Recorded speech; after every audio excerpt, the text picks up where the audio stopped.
we actually see they have smiles. You know, it's really nice to have this happen. And yes, we did get off a little bit late tonight because we had a couple of other little electronic issues, but we're here. And again, we want to thank Public Works Department that's did a fantastic job in doing this whole building and getting things ready, the IT department that's been working hard on all this. Everybody's had a hand in it. So with that, we will start our council meeting for the night. And Dee, would you please call roll? Mayor Johnson. Present. Councilmember Chapman. Present. Councilmember McCall. Here. Councilmember Parks. Here. Councilmember Records. Here. Councilmember Sorensen. Here. Councilmember Weller. Councilmember Wright. Under announcements tonight, as everyone probably read in the paper and they saw a big headline on it, our Pullman Police Chief Gary Jenkins announced that he will retire later this year after a 47-year career in law enforcement. I think every one of us know how outstanding he has been as a police chief. He's been serving as police chief since 2010. We'll be initiating a nationwide search for the replacement. Chief Jenkins is committed to extending his tenure until a successor is named. He's going to help us even on the search a little bit too. And a couple of weeks ago, Kevin Gardis notified us, actually a couple of months ago, notified us, I think it could have been when he had his Hawaiian hat on, that he was going to retire, and this is his last week with us. And Kevin, you've done a fantastic job as our Public Works Director, and we thank you so much for all you have done for the city. Other announcements tonight. Have you received your COVID-19 vaccine yet? Because Washington State has issued the vaccine incentive, a shot of a lifetime, with over $2 million in prizes for vaccinated individuals. A push to fully open the state before June 30th. Top prize of $1 million will be drawn in the coming weeks, with multiple prize drawings in between. And of course, there's a job for a joint promotion going as well. We thought we'd just mention that one. Pullman Aquatic and Fitness Center is offering a water safety course. Pre-screening will be held this Saturday, June 12th at the Aquatic Center, and the course will continue June 14th and 18th at Rainy Park Pool. You can sign on at pullmanswims.com.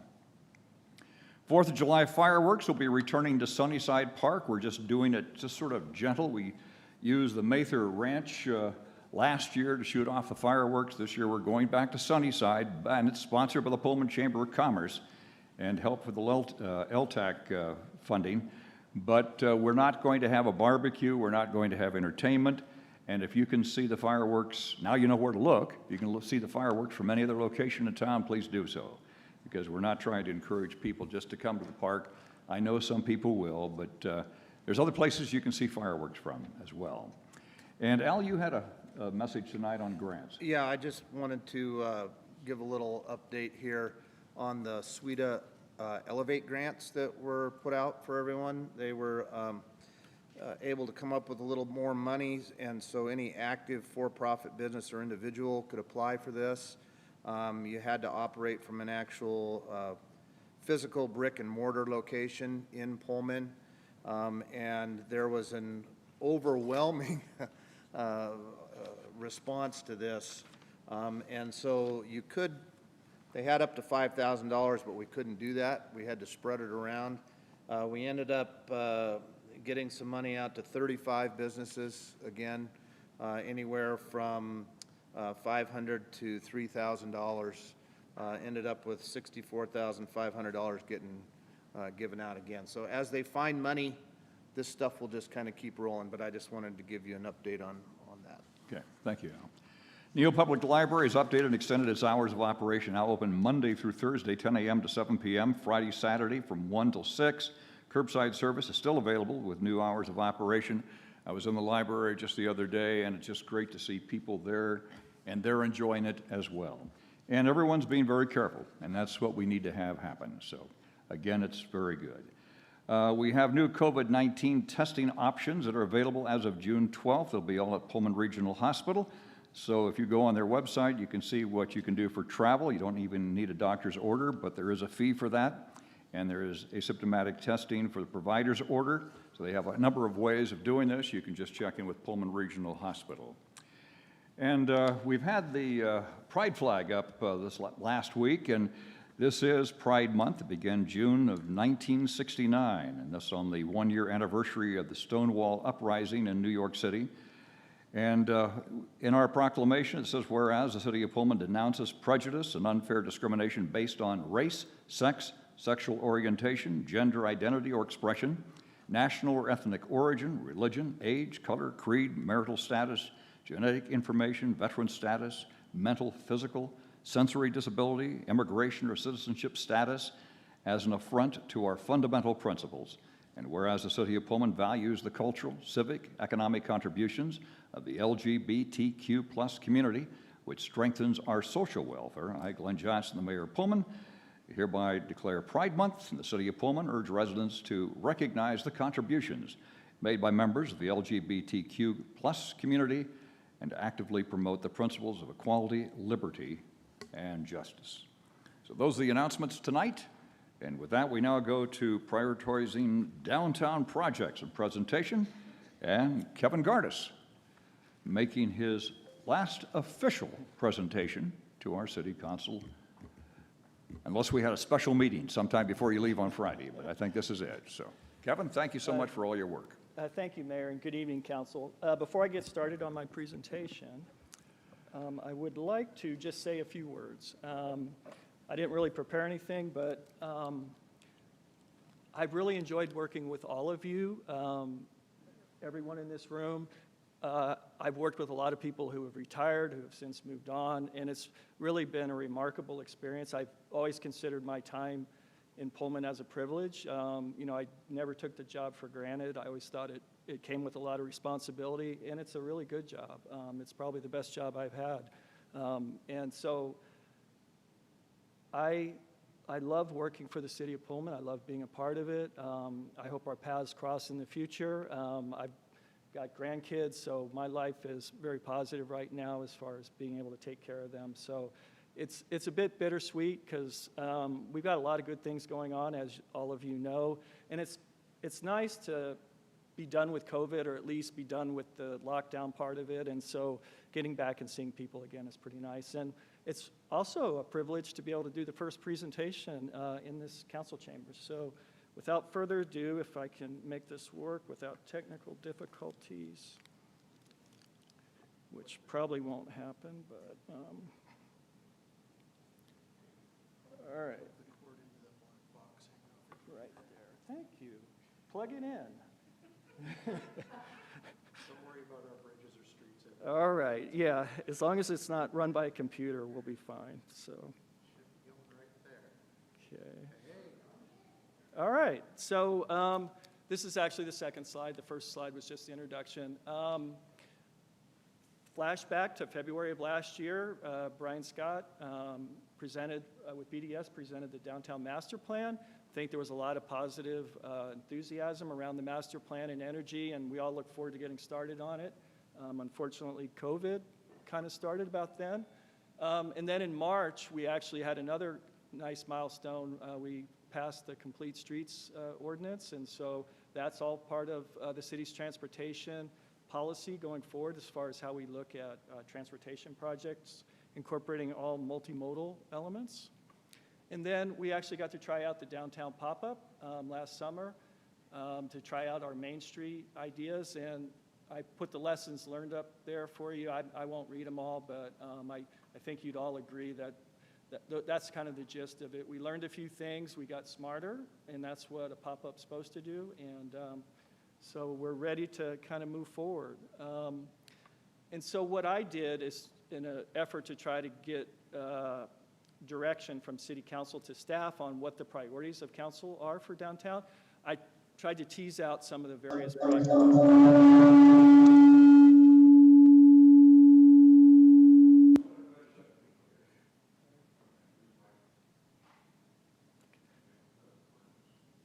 Okay, well, hopefully that wasn't me.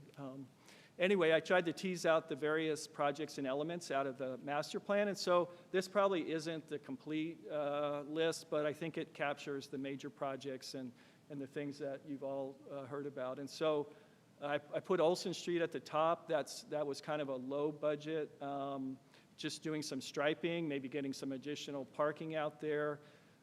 there were a lot of ideas thrown out. Maybe transit could relocate the transfer station to that block, bike facilities, how would that work? So that's one place to start is Olson. High Street Mall has also been talked about quite a bit. Redoing that, there's a water line that we would run up and tie in up at Paradise to provide a nice loop. So it would be a part utility project and a part street project, redoing High Street Mall. East Main Street, I have a 3A and 3B. East Main Street would be from approximately Grand Avenue to Subway, and kind of the way we envision it, it's a complete redo. So it's basically new sidewalks, new curb, new street trees, new everything. So, and the first thing to do would be to develop the 30% design that would flush out all the design details, so everybody would have a chance to look at that. We got to coordinate with WashDOT, obviously, because it's the state highway. And then, because we're talking about going from 3 lanes to 2 lanes, I think we really need to have a plan for loading zones and how businesses downtown will do that. And so I think what we need to do is spend a little time with those businesses, figure out how it works, figure out if there are kind of strategic places we could set up loading zones that wouldn't impact, try to find a nice balance. I think that would be the approach there. Streeteries have been brought up before. We have at least one business downtown that wants to do a streetery on their business on Main Street with outdoor seating for a restaurant, that sort of thing. So, at some point, council's going to have to sort of think through the streetery concept and public-private. Are we going to do private streeteries, which are just for a business? And oftentimes, if they're going to serve alcohol, that's why they need that private streetery. And if we're going to do that, how many can we do?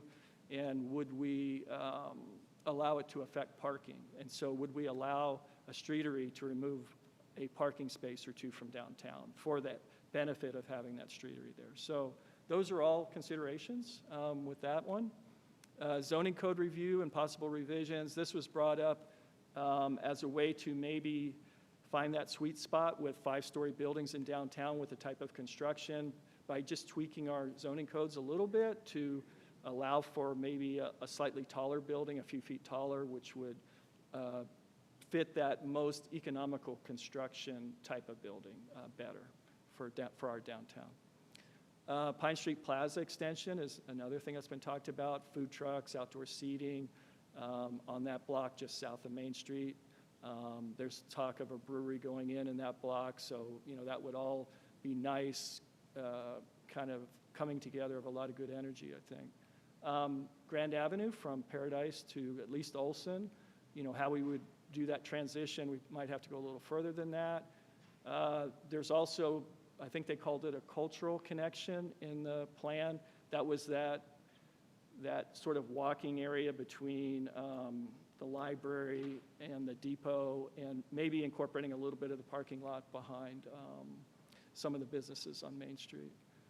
And then repurposing downtown parking lots was talked about as a way to maybe get investment downtown, the type of investment that the city is interested in. So I think the example that was brought up during the master plan process was a boutique hotel, maybe at the corner of Davis Way and Grand Avenue. And so city owns a lot of parking lots downtown. Some of them are larger, some of them are kind of small, but if the right opportunity came along, the city could RFP, ask for a certain type of proposal for certain types of businesses that they want to see, and if the city didn't get the right proposal, they wouldn't move forward. But that would be a way to have a little bit more control over what goes in downtown. So those are the things that I teased out to talk about tonight. And we started working on some conceptual designs, we didn't get very far, but just enough to give people something to talk about tonight. So when we started looking at Olson Street, we came up with 5 options, and there were a number of things that we kind of weighed. Design is often a compromise because you have competing interests. So it would be nice to get additional parking in Olson, to have more parking in the downtown core, but it could also help offset parking that was removed somewhere else if we wanted to do that. If diagonal parking is included, pull in or back in, I will say pull in, but if the council feels otherwise, I could be talked into back in. But Bike facilities, sharrows or bike lanes. Sharrows, I think you're all familiar with, is just a stencil that's placed on the road that tells motorists and bikes that to share the road with each other, whereas a bike lane is more protected typically. And then I mentioned before relocating the transfer station this block. I talked to our transit manager about this a week or two ago, and he mentioned that at the current transfer station, we do have bathrooms for employees, and the public often wants to use bathrooms too. And we probably would need 3, 4, or 5 buses. So that would be a pretty big impact on Olson if we decided to do that. But it doesn't mean that in the future there couldn't be a transfer station there.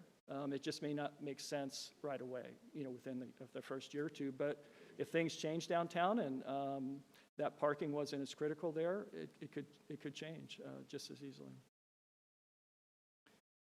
This is just so you don't think I'm making all this up. I pulled this out of the master plan. This is a page on Olson Street, and the upper right-hand corner is near term, and that's the paint, the diagonal parking, and then the long term is something a little bit grander with that cultural connection. I will point out that our consultants got a little overzealous with the amount of parking that they thought they could get downtown. They just use compact stalls for the diagonal, and so obviously that's not going to work everywhere downtown. I don't know if it would work anywhere downtown, but certainly won't work everywhere. So option 1 is basically what's out there now, with just adding sharrows on the pavement. So just painting the bike symbol sharrow on the pavement and calling it good. And so existing parking spaces and proposed are basically the same. It looks the same.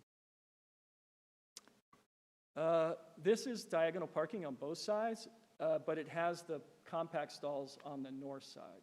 So full size on the south side, compact on the north.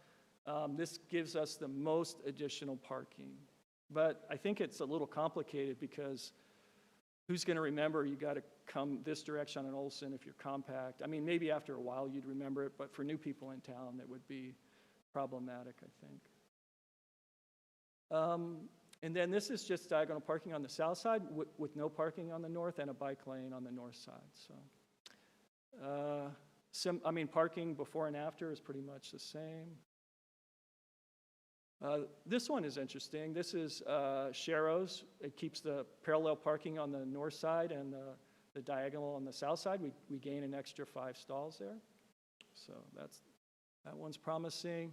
And then we decided to go kind of the full bike mode. So we have bike going each direction, and then we just have the parallel parking on the south side. So here we would lose 7 parking spaces.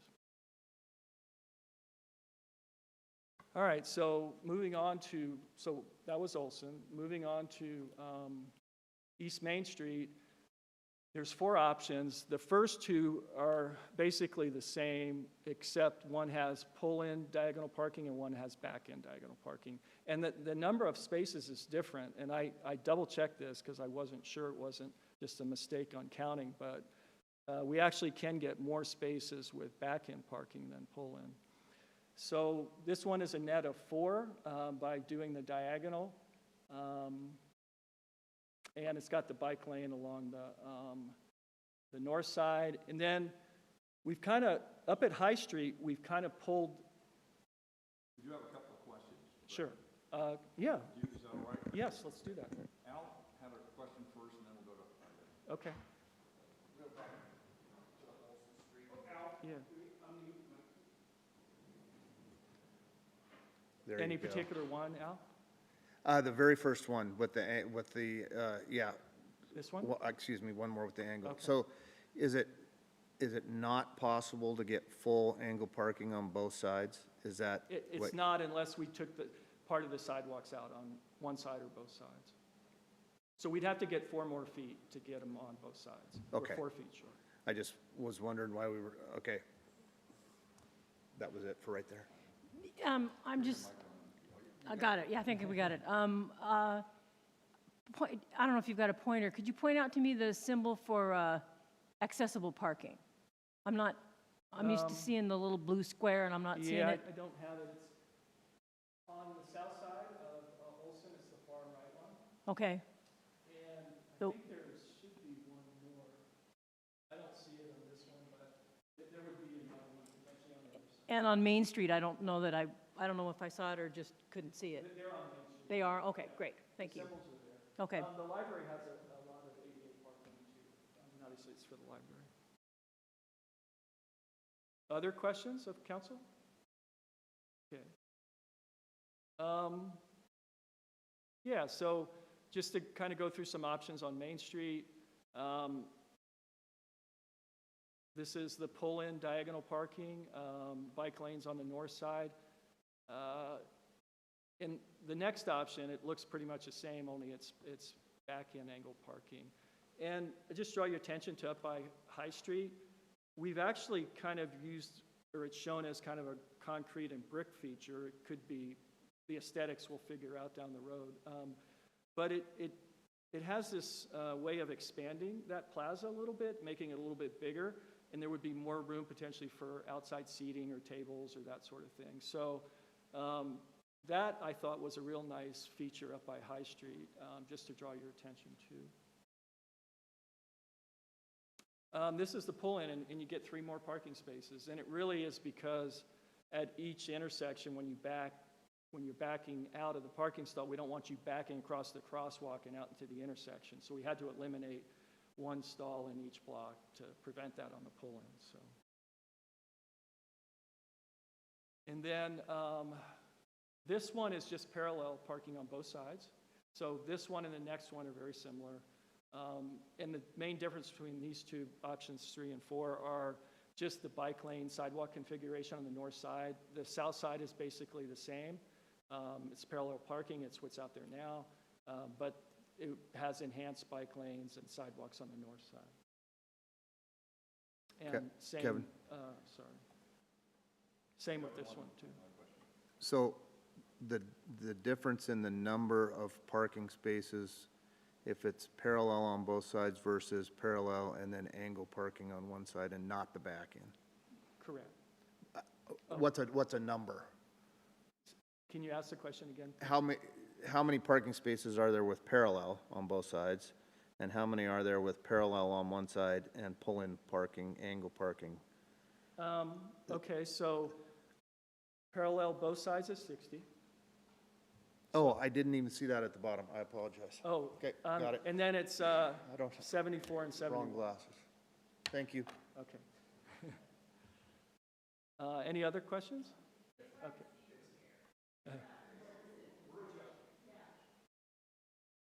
I think Pat had a question or something. I know we're, well into this plan, but the thought comes to mind, going to that city on the other side of the state line, which we won't mention. They have alternating blocks on Main Street of diagonal and parallel. Okay. Have we ever thought about that, and is there any advantage to doing that? You know what I'm saying, like one block, they'll have parallel and angled on one side, and then the next block, No, I it had kind of noticed that. flips. I'll look at that the next time. And I so see they it. do that at least for the 3 main blocks that are kind of in their downtown core. But they don't run it the same diagonal the No, whole way. no, so each block Alternate. alternates one to the other, and I don't know if there's any benefit to whether spaces are gained or ease of access is gained, Well, just a I can thought. reach out to my counterpart over there and see what, their experience has been, but thank you for bringing it up. We'll definitely check it out. And do that before Friday, okay?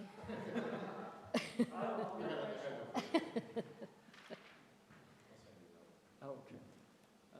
Thanks, Kevin. Thank you, Mr. Mayor. Kevin, I had a question. With here on East Main, going on to Grand, the left turn, we're going to the 2 lane, but I know we had some concerns regarding, people turn and they go straight. So Yeah, I think that came up during the trial, and it's one of the things we learned. And so I think during the trial at the beginning, at the very west end of of East Main Street. So you'd either be turning left or going straight up West Main. Yeah, It was just a single lane at the beginning of the trial. And so gotcha. the cars that, what was it, the cars that wanted to go up the hill had to wait for all of the left-turning cars coming down West Main, and sometimes they'd have to wait more than one light. And so now there's actually 2 lanes at the end of West Main, or East Main at the west end, so. Gotcha. That shouldn't be a problem. All right, and the other question is, you know, when it comes to bike plans, flow is a really important factor, and I know Councilmember Chapman has discussed this. You know, we have from Northeast Olson, we have those thoughts on bike, you know, sharrows, things like that. But then there's nothing on, and maybe it's later on in your presentation, Kamiakin, especially with it being East Main. So it looks like segmented out instead of a And flow. that's a good point, and I haven't put anything in on Kamiakin. That, if council decides that's important too and wants to make that a priority, we'll put that in as well, so. Super, thank you. Keep going? So back to the project screen again, just kind of refresh your memory. And what I'd like to ask you all to do is maybe come up with your top 2 or 3 projects that you think, each council member, and then if you'd let me know that, I can tabulate them after the meeting, and at least we'll get a sense at a staff level what the council's priorities are. And I'm guessing there'll be consensus, or at least some consensus, but if it's all over the place, we may have to come back for another meeting, so, to sort it out. Thank you, Mr. Mayor. Kevin, you know, one thing I know we've discussed in a few different areas, from goal setting to the master plan, is focus on the waterways, especially downtown. I hadn't seen this on your list, and I was just wondering your thoughts about that. I know, look, Jen has been working on the trestle area with the lights and actually enhancing the lighting along the trail that runs back there. So we are working on smaller projects there, but there isn't a big project that could easily be teased out of the master plan, I think, to do. I mean, in some of the concepts, they showed, you know, a future large, maybe mixed-use building where the Spot Shop parking lot is, but I think we got to get down the road a little bit before we do something like that, maybe. Al, next. Well, I'll start things off here. I think, Kevin, I just want to say, I think this is spectacular that we're moving forward with this downtown master plan project. It's been a big deal for everybody. It's great for our community. And I don't have any particular order on things. I just think it's awesome that we're getting started on it. So I want to hear what everybody else has to say about their top part of this. But, you know, when we had BDS come do their presentation, they had I went back and looked at my notes, and they had 6 top things. And, you know, if we can get just some of this stuff going now, Right. some of the bigger stuff might take a little longer, but it's about getting some things moving now. So, anyway. And from a staff standpoint, it's a lot easier for us to work on 2 or 3 things than 6 or 8 or 10 things at the same time, so. Any other comments? Okay, Eileen? Yeah, in terms of time and money and when projects can start and getting things on the calendar, what gets us to new sidewalks the quickest? On Main Street, Yes. money, if we got the money, we can start moving forward. Mike?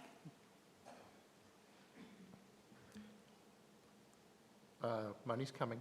So, yeah, the American Rescue Plan would be one of the things that we're definitely looking at to identify, because that's grant funds that we can do that. It's just tying it back and seeing how that works. And as I'm listening to the conversation, I'm also going through the frequently asked question updates on the American Rescue Plan. So that's where we start. And then the other spot would be reserves. Those are the two places. But yeah, it's, I'm taking a note here that that's sidewalks. Now, sidewalks now. Okay, Dan, and then we'll go to As soon as Brandon. concrete cures, yes. Kevin, thank you for this presentation. To kick it off in terms of your ranked priorities here, for me, I think redoing Main Street and High Street Plaza are my top two priorities. And then the third one, I think, could either be Pine Street or Olson Street. And I think just in terms of continuity of, as these projects develop, having it be kind of a logical progression from one end of downtown to the other. And that's why I say Pine Street or Olson could kind of be interchanged there, because either one of them makes sense in conjunction with Main Street. But I think doing Main Street first and then those projects makes a lot of sense. And I really think we need to do something that shows the residents of Pullman that we're working on this and that there are some tangible results as quickly as possible. And I think the biggest bang for our buck is going to be the Main Street, redoing the sidewalks, redoing the streetscapes. That's going to be the most visible, the most powerful impact that we have. And then some of these other projects, I think, are easy to tie into that once that gets going.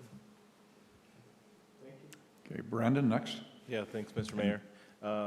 So, yeah, it's easy to see the domino effect on all of these. I agree with Dan on giving our residents something tangible, something to see, which is for me why I would actually keep Olson Street there. The reason being is if we're talking about parking, we absolutely can fit some of that parking in on Olson by doing diagonal. And I would say I'm a fan of back-in parking personally, but we heard loud and clear from people. And so go on a high note, Kevin, like do head in. That enables us to take Main Street and potentially, because we've added parking on Olson, we can stay with the parallel. Yeah, if we went down to 2 lanes, we still had parallel, we could do wider sidewalks. And then the discussion on Cedaries is maybe a little different. We would be talking about plenty of space to have dining outdoors and not necessarily needing to be out in what we might say is the roadway. So, I look at it in that vein where I want to get sidewalks really quickly, but are they going to be wider? Like what are we going to do with those? And so that's where I think Olson gives us really road paint's cheap. Let's do that part of it. Let's get some additional infrastructure in there for for parking.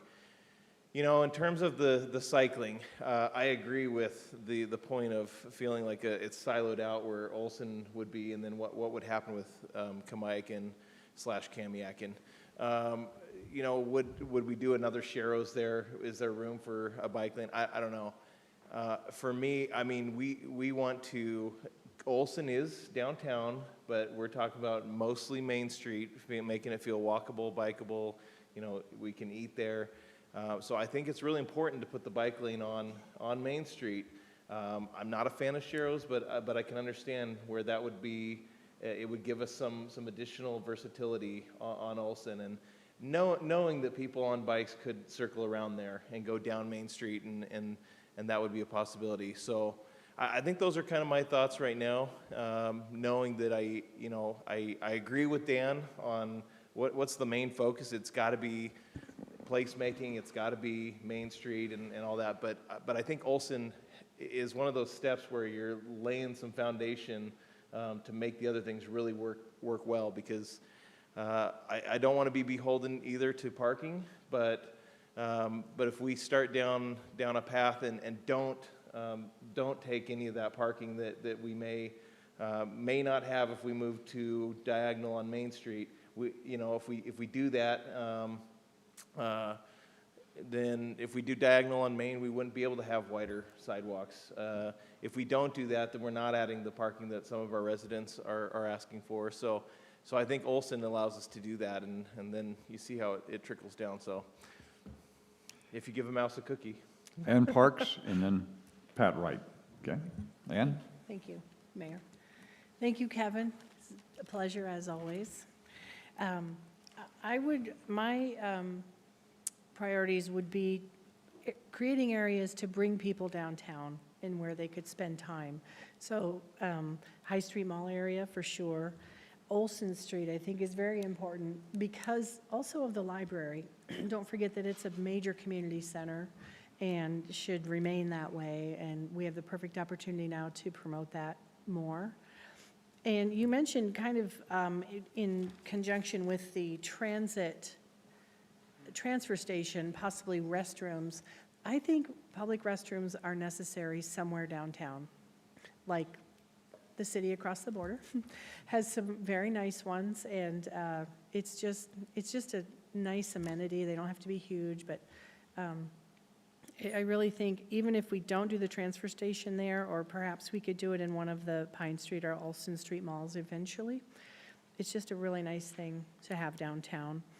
I agree with Brandon, too, that if we make these usable areas, Olson Street and High Street, then that's a really tangible and quick result. And I don't know, I know we've talked about it before. Is it possible, or did we talk about putting some sort of play structure or attraction at the High Street Mall where people could, I mean, I would like to see something like that for children, for people could bring their children and sit and, have beverages or whatever, and the children have a place to actually climb on, a climbing structure. Some of that's underway. Yeah, that was a suggestion of BDS to do it at the Pine Street Mall, not at the High Street Okay. Mall, but to put in a smaller kids area. Just one little thing, it Yeah. doesn't have to be enormous. And then, I think that's it. I agree with the Main Street, of sprucing that up, but I do think that High Street, Olson Street, and streeteries, that's my favorite one. I totally forgot it. I know that there are several business owners downtown who are very interested in those, like, now. And they're, as you said, they're willing to do it themselves, or, and I know that there are land, use issues, if you will, but I think that just some more seating downtown, whether it's directly tied to a business, or if it's just a business putting it out there and saying anybody can, use it. I just, again, just things to get people to be able to spend time downtown, and places to sit, places to play, places to relax. I think that's. Okay, Pat Wright. Thank you. I agree with just about everything that we've talked about, and my thought is just going more in a housekeeping mode of the fact that we have a goal-setting event. Is that on the 26th? That maybe we can take the opportunity to think about all of these different things, and then maybe come to that meeting with a priority in mind and gain some consensus through that kind of an exercise, because given the fact that we're going to have a fairly long meeting tonight, that we maybe can have a little bit more time to think in terms of prioritization and maybe agree on something at that meeting. Just a Excellent thought. suggestion. Okay. Nathan, we'll go to you, and then Al, you said you had some comments too. Okay. Thank you, Mr. Mayor. So Kevin, looking at this, I'm going to diverge from what has been said a little, I believe. So when looking at the items, some of these are going to take quite a bit of time, whether it's discussion with WashDOT, preparing to, do the construction, so on and so forth. So something I'm kind of looking at is, one, the streeteries, I like those, but I almost feel that needs to be done in conjunction or communication with the downtown association.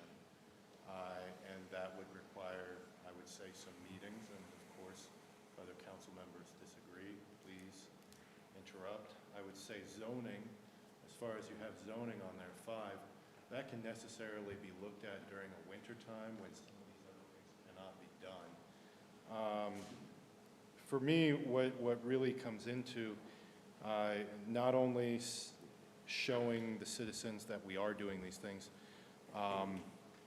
but what can be done on there in conjunction together in order to save some time, save some money, looking at the lanes, of course, and two-way street, but also what does the weather permit and what would not be able to be done because of additional traffic downtown, because I know we ran into that. Right. So, I think it's great to have a kind of a dream list, but there are some, I would say, some things to think about, and the main thing I would say is what can be done together to get it together, you know, going faster than anything else. And some of this, like I already said, WashDOT will need to be contacted. That will take time. So anyways, I can't give a real list because I think a lot of this is going to be weather dependent, time dependent, and how many people do we have in town. So there's a couple factors here. I like what's been said, but And I think it kind of brings up a good point about downtown, and maybe this is just what popped into my head, is that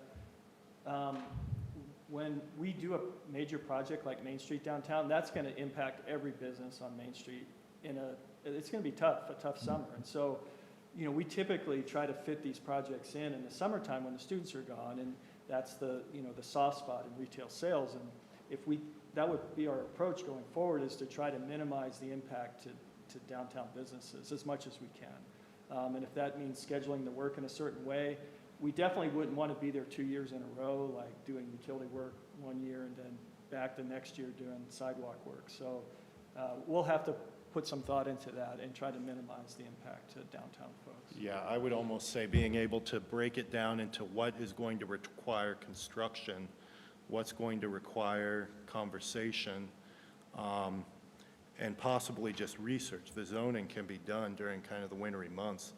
And right now, what we're looking at is, I mean, we're already into summer, so, you know, that's unlikely that we're going to get on that right away, correct? Right, but I think we can show progress even though we're not doing construction, because part of doing the Main Street design, the conceptual design, will be bringing forward concepts of what it's going to look like, and, you know, giving council options of, you know, do you want trees, do you not want trees, you know, this is what it would look like with colored concrete or whatever it happens to be, brick.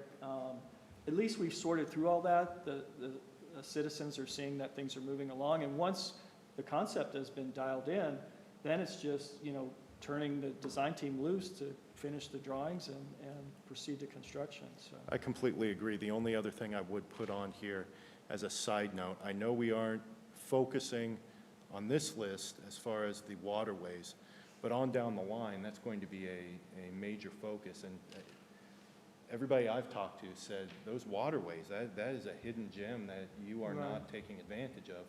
And that flows throughout the entire city. And so having that in the back of the mind when we're looking at these things, I think is a really important.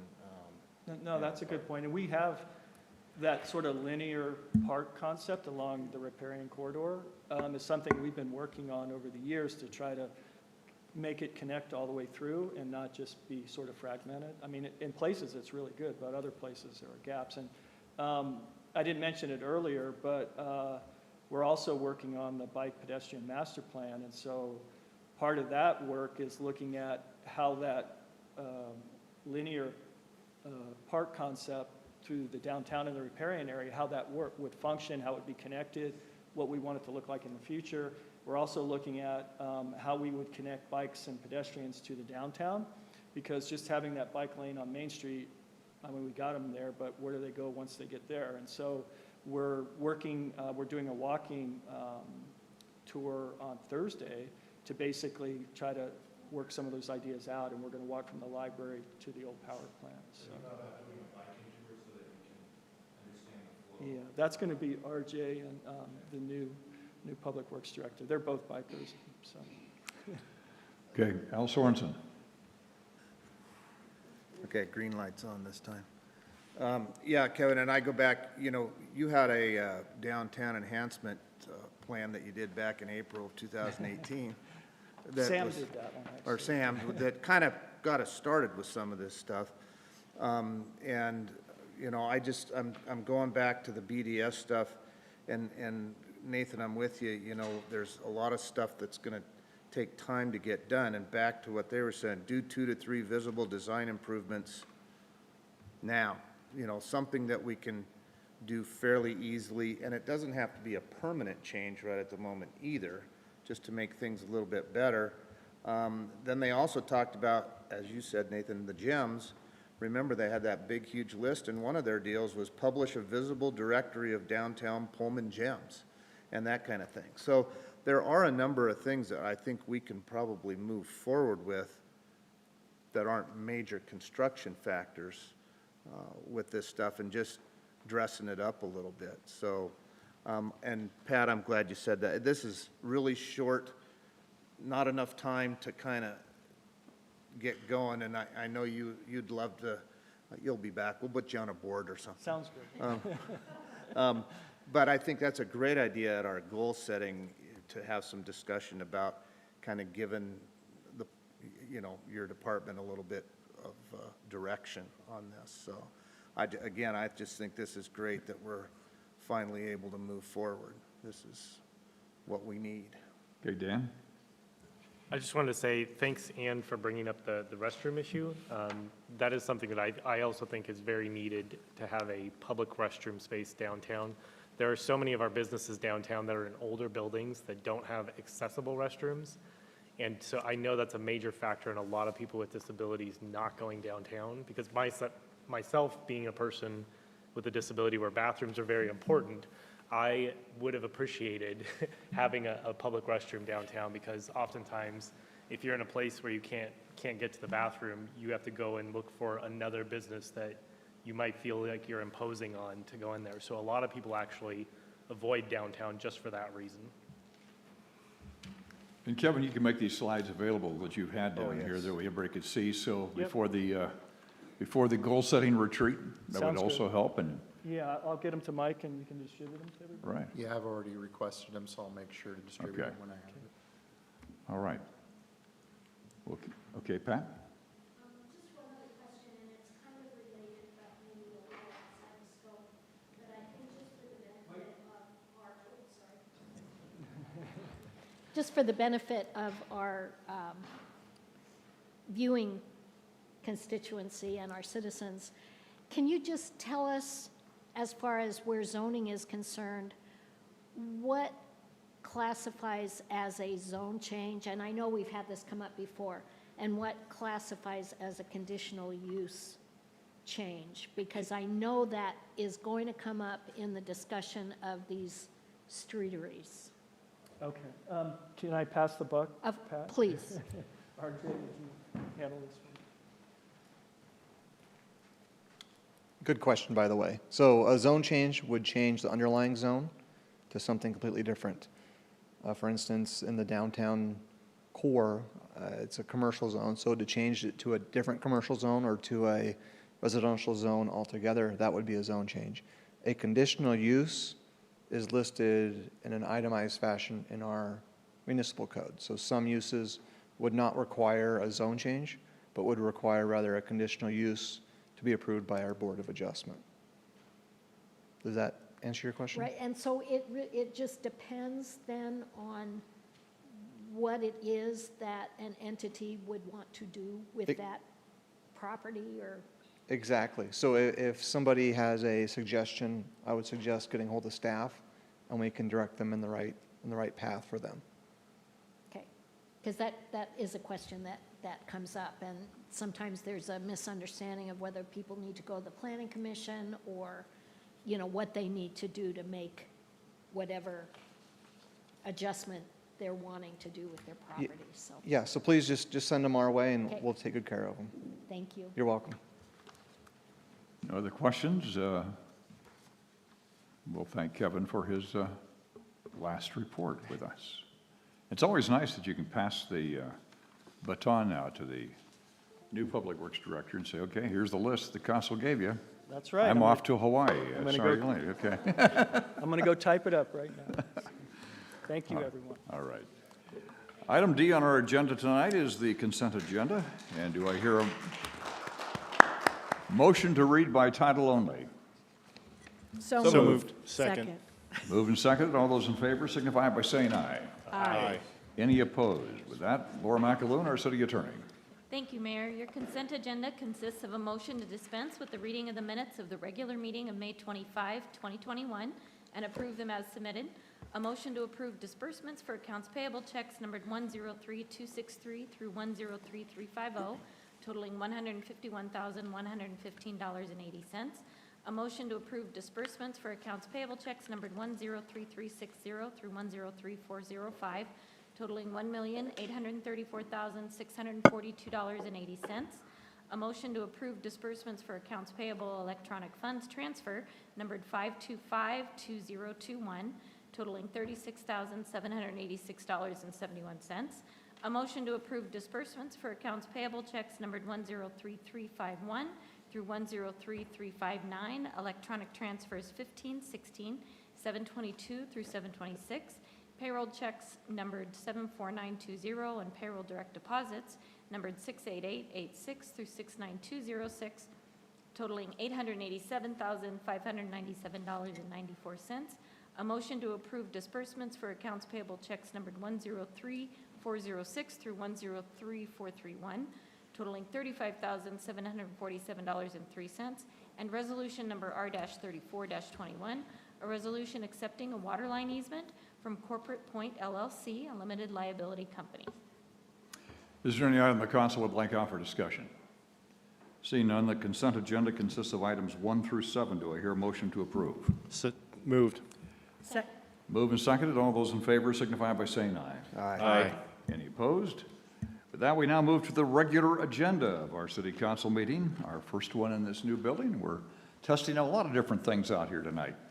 So the first one is an ordinance, the city council, for the city of Pullman, relating to SEPA responsibility official. And with that, R.J. Lott.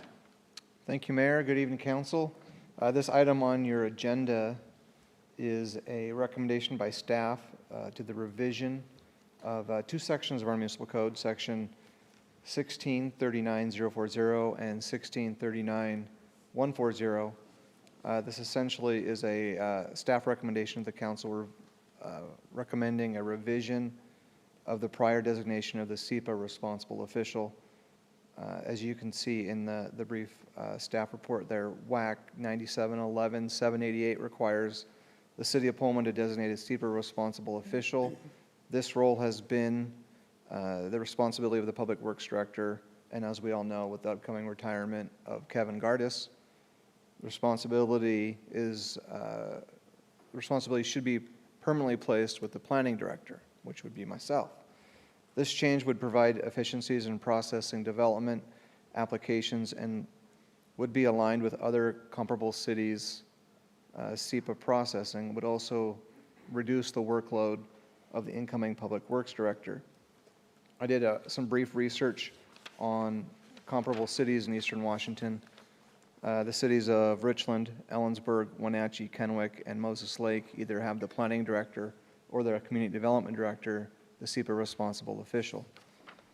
So at this time, there is an ordinance before you, and it amends sections 1639040 and 1639140 to reflect the change in the authority of the SEPA responsible official from the Public Works Director to the Planning Director. Are there any questions? Any questions? Nathan? Thank you. Just a real quick question. Is there any additional training that needs to go on with the change or anything along those lines? No, but in case you are not aware, I've worked in planning in Eastern Washington for 18 years, so very familiar with the SEPA process, so this is a pretty smooth transition. Awesome. Thank you. Dan? This might just be my lawyer brain being nitpicky here, but maybe this is a question for Laura. In the first paragraph where we describe the designation of responsible official, there's where we're replacing his or her with a designee. Is that too vague, or should we say something like the director's designee? Actually, we were careful to not use his or her, but I think a designee, it has to be designated by the Director of Planning. There's also an entirely separate chapter that addresses the duties of the Director of Planning.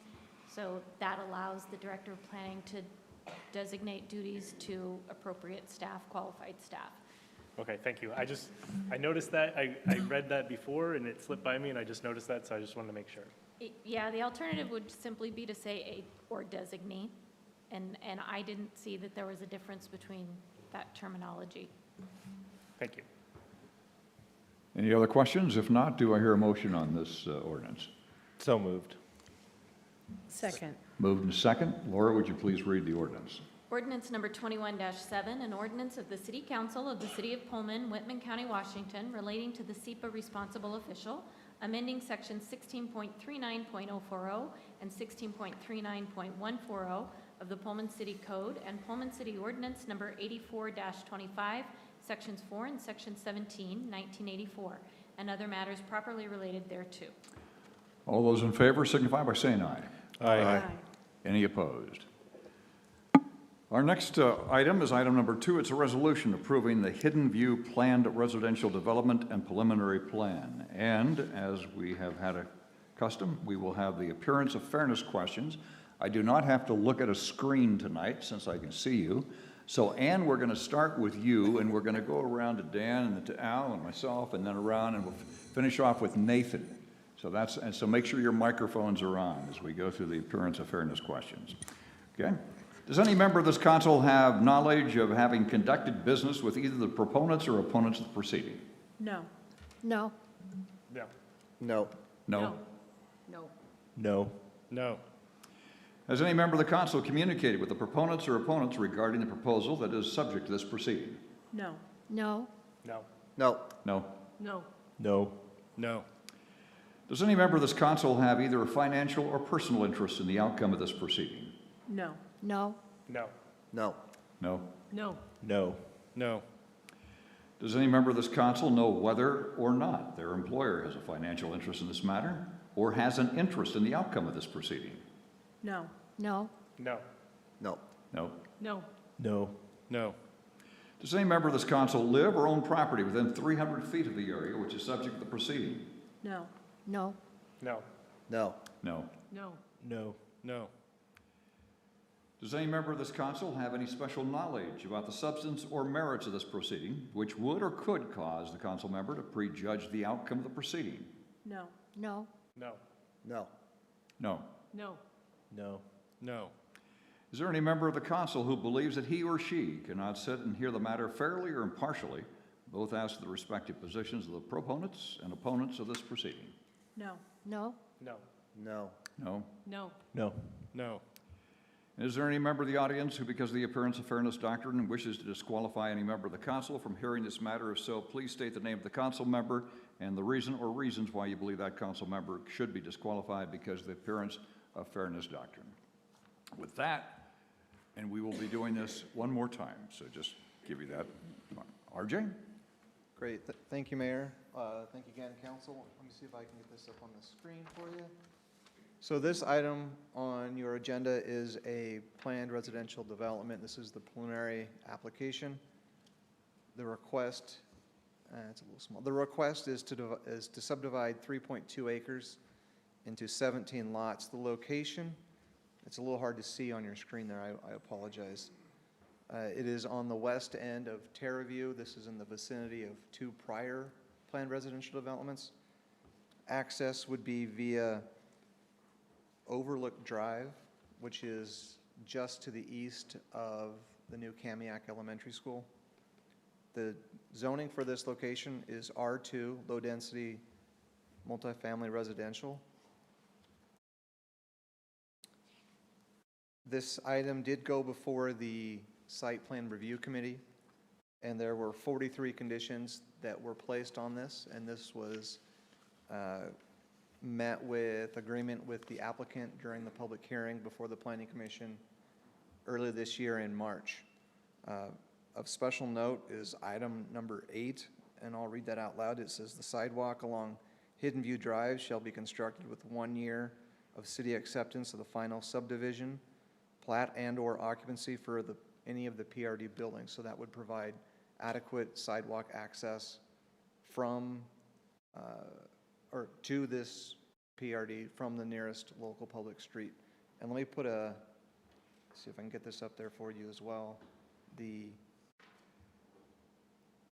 This is the general view or the general layout of the PRD. So it's got the structures already in place, and this is what was reviewed via the site plan review committee. This item was before the Planning Commission in March and was ultimately given a recommendation of approval with a unanimous vote.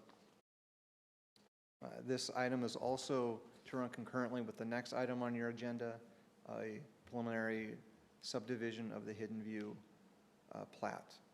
Are there any questions at this time? Nathan? Oh, sorry, on, okay. RJ, I had a question regarding, and this is more about access to transit. It says the closest is a mile away to public transportation. Is that correct? Yes, I'm going to presume, perhaps correctly, that with the connection of Greyhound to Terror Review in the future, that transit would essentially go the length of Terror Review all the way to Grandview, or to Greyhound, sorry.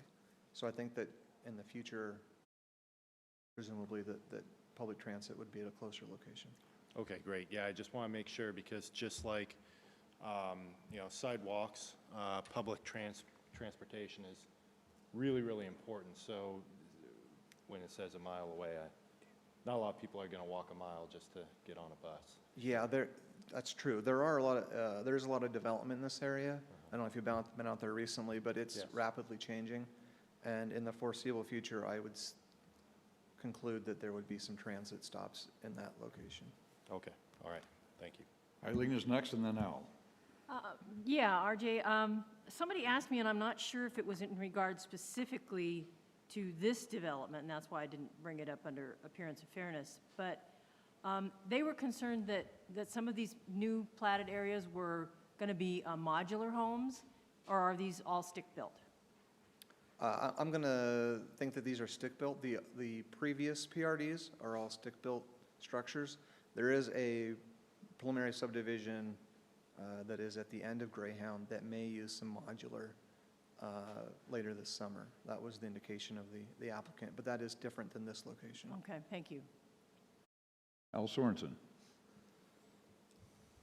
Okay, so on this view right here, or maybe you want to go back to the other one that had the streets on it.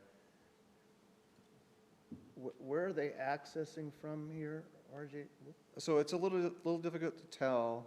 I don't know if you can see my cursor here, but here's Overlook.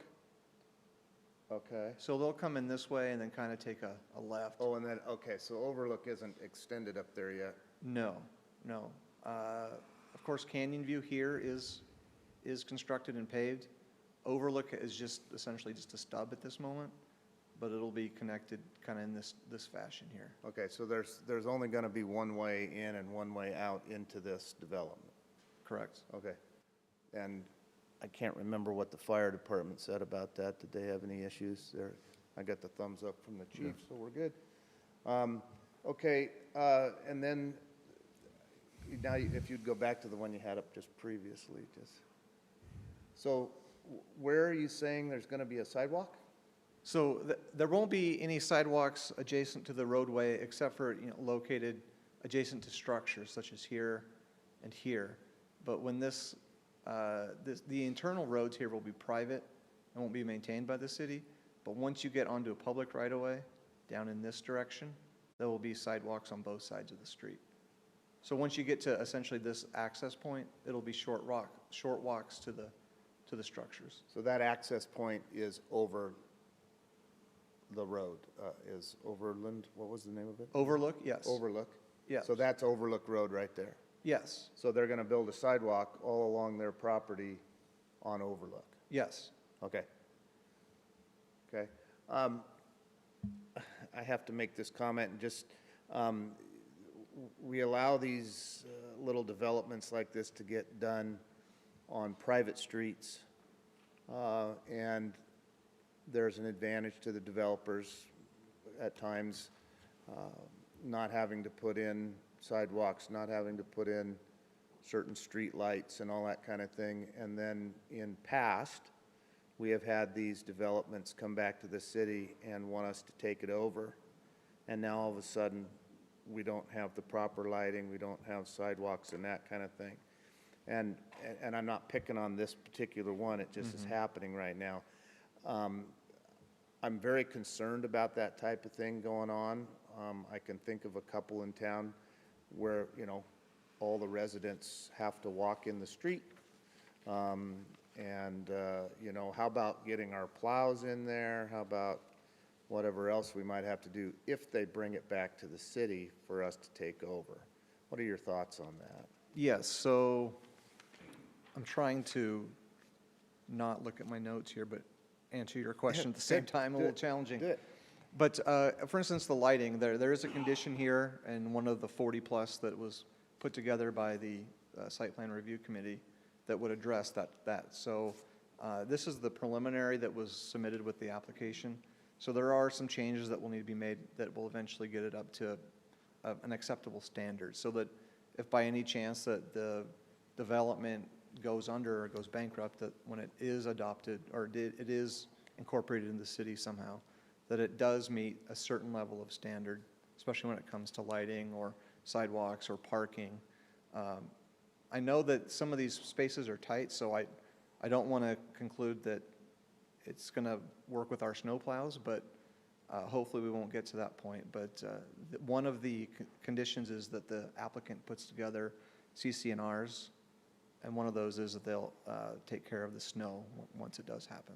Okay, and lighting is a huge one for me because we've got what the city puts in, and people put in these LEDs and they look blue and bright, and I mean, there's a lot of different variations and stuff. So there's just so much in this that I couldn't digest all of it in 5 days. So those are just my concerns, and not necessarily just with these guys. I think this one looks fine to me, but I'm just thinking for future type things too. Yeah, hopefully these planned residential developments flourish and are well taken care of, and they don't become an issue in the future. Okay, thank you. Any other, okay, Brandon? Yeah, thank you, Mr. Mayor. Hi, RJ. Yes, I knew when you said number 8 sidewalks that Al would perk up. Thank you for proactively bringing that one up.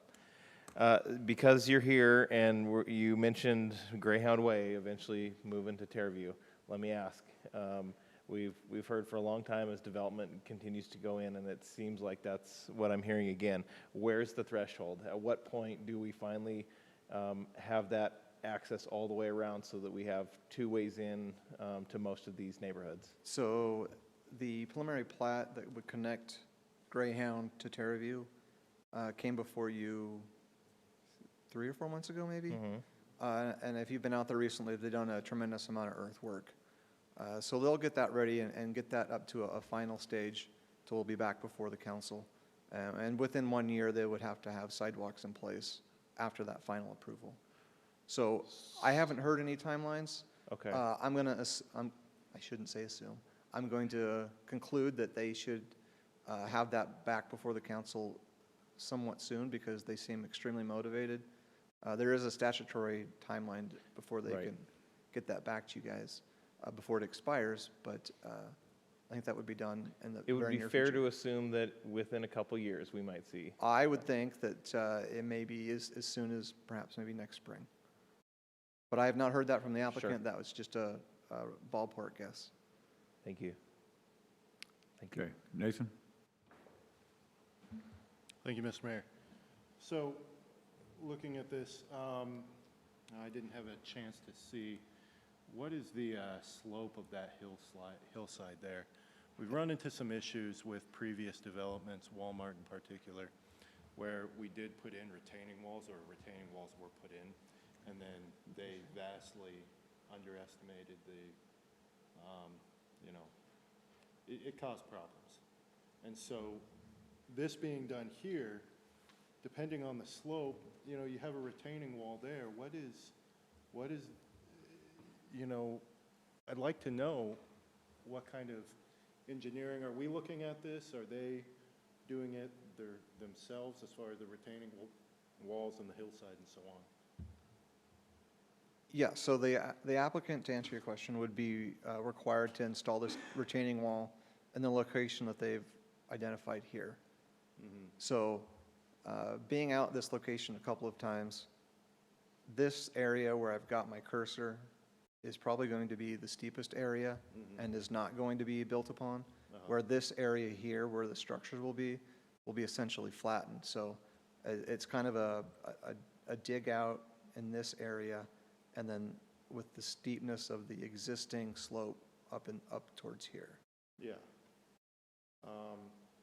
So with their plans, are you confident? I mean, they are planning just, that slopes, that's gonna be pretty, that's gonna be pretty big. Yeah. So, I mean, I'm relying on you, I'm not an engineer.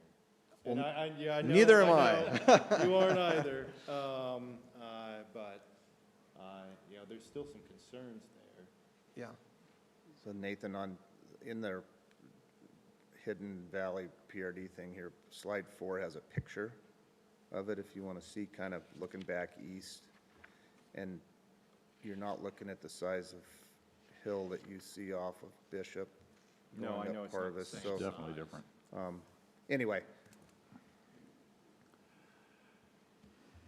I just don't want us to, I mean, your concerns are extremely valid. I could see in the future us having to take over some of this, and then we're taking over if, there's a mess there. So that's looking into the future here, so I have some concerns. Looks nice. Okay. Yeah. But everything looks nice. I know the applicant has some engineers as part of the staff that they've hired. Okay. So I would think that they would make sure that this retaining wall is substantially built and is safe. Okay, okay. Any other questions? If not, do I hear a motion on this resolution? move to adopt. Second. Moved and seconded. Laura, would you read the resolution, please? Resolution number R-36-21, a resolution approving the Hidden View Planned Residential Development Preliminary Plan. All those in favor signify by saying aye. Aye. Aye. Any opposed? With that, we now move to item number 3. It's a resolution approving the preliminary plat of the Hidden View Planned Residential Development.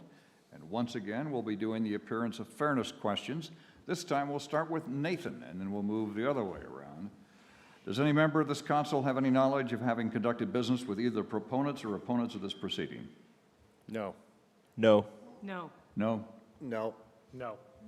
No. Has any member of this council communicated with any proponent or opponent regarding the proposal at this project or this proceeding? No. No.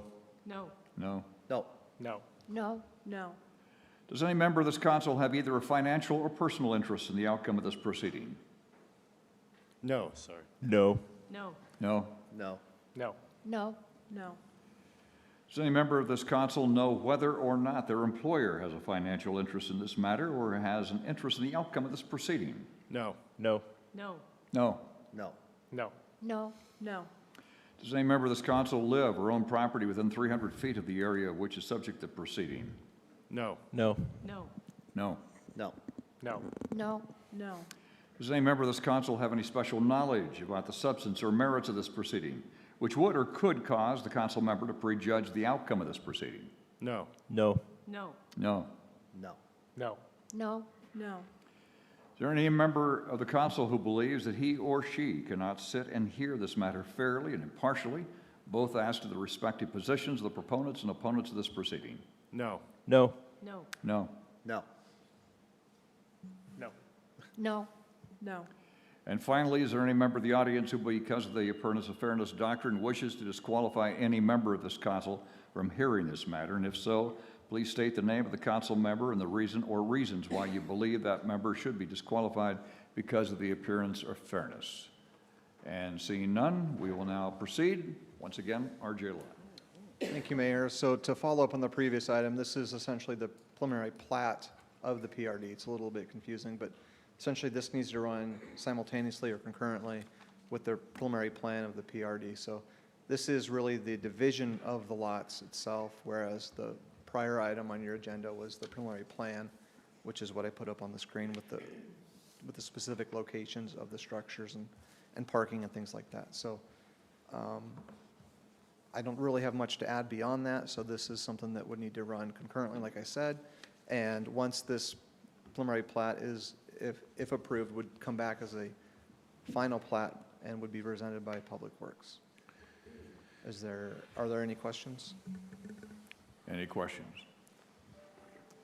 Seeing none, do I hear a motion on this resolution? Move to adopt. Second. Moved and seconded. Laura? Resolution number R-37-21, a resolution approving the preliminary plat of the Hidden View Planned Residential Development. All those in favor signify by saying aye. Aye. Any opposed?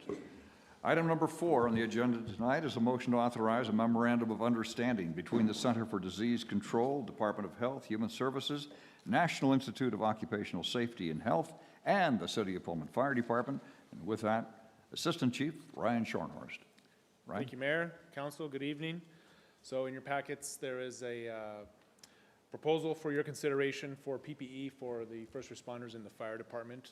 And what this essentially is a coordinated effort that was undertaken just a couple months ago for notification to secure PPE, respiratory protection during this COVID environment. And it is going to secure 70 pieces of half mask air purifying respirators, or APRs, along with cartridges for all of the department.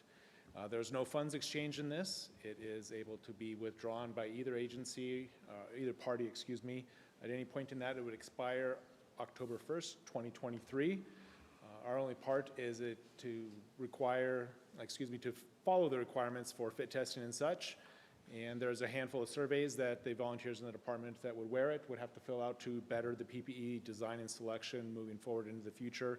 I should mention that these half-mask respirators will come from the Strategic National Stockpile, and staff recommends your approval, and I'm happy to ask any questions. Questions of the Assistant Chief? Then do I hear a motion on this? Yeah, so moved. Second. Okay, the motion again is to authorize a memorandum of understanding between the Center of Disease Control, Department of Health and Human Services, the National Institute of Occupational Safety and Health, and the City of Pullman Fire Department. All those in favor signify by saying aye. Aye. Any opposed? Item number 5 is a motion to approve the purchase of a new Wildlands fire truck. With that, Ryan Lancaster. Thank you, Mayor. Good evening, council members. I am here today with Eric Riper from the Fire Department to request authorization to purchase or to order a replacement for the Fire Department's current mini pumper brush truck. The current vehicle has been in operation for 20 years now and is due for replacement. We've gotten approval through CIP program to replace this for several years now, and we're ready to move forward with it. The new truck is anticipated to be received and paid for in 2022. However, with the current situation, the lead time on this truck is exceedingly long, up to a year, potentially.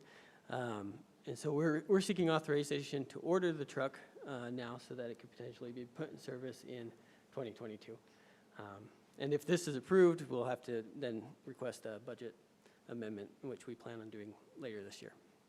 The total cost for the replacement brush truck is $430,000. This will be offset by funds from WSU. Currently, we have an agreement with Washington State University in which they contribute 18% to our capital costs for our fire department. So it's anticipated that the total funds will be as follows. $325,000 from ERD for replacement of a like-kind vehicle, $28,000 coming from the fire department for upgrades to that vehicle, and then $77,000 from WSU. We intend to use an existing cooperative agreement that we have used several times in the past, HGHC. It's also projected that the equipment replacement fund for 2022 will be $1,320,000, so vastly adequate for our needs to procure the vehicle. So unless you have any questions for myself or Eric, we recommend a motion to approve the authorization to purchase this vehicle. Questions of Ryan or Captain Reiber? Okay, Nathan, and then we'll go to Eileen. Thank you, Mr. Mayor.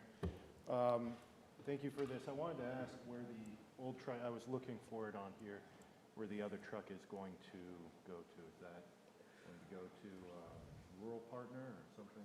We'll surplus it. I don't know, does the fire, Okay, all right. we haven't made any agreements. Okay, yeah, I know it's, wildlands is extremely important for us to be, collaborating, especially being out there in the wildlands. It can spread quick, so thank you so much. That's all from me. Eileen? Just out of curiosity, what are some of the elements that cause the delay? I mean, why is our lead time so long on that? We're not worried that some of the technology is going to be obsolete by the time we get this thing. You mean the delay in delivery? Yes. And maybe Eric can speak to this a little more, but I believe a lot of things have been delayed because of COVID. Okay. Even in ERD, we're having trouble getting parts and whatnot. Okay. Yeah, the manufacturer that is building this, pretty much same boat as all of them. They've had a couple occasions this year where they had no one left in their plant because they had people out sick.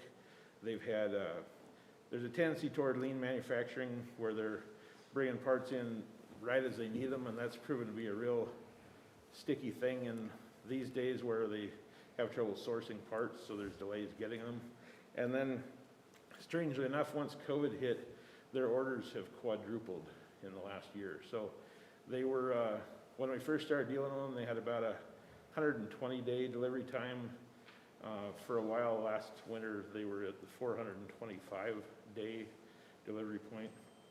Now they're saying there'll probably be between 200 and 270.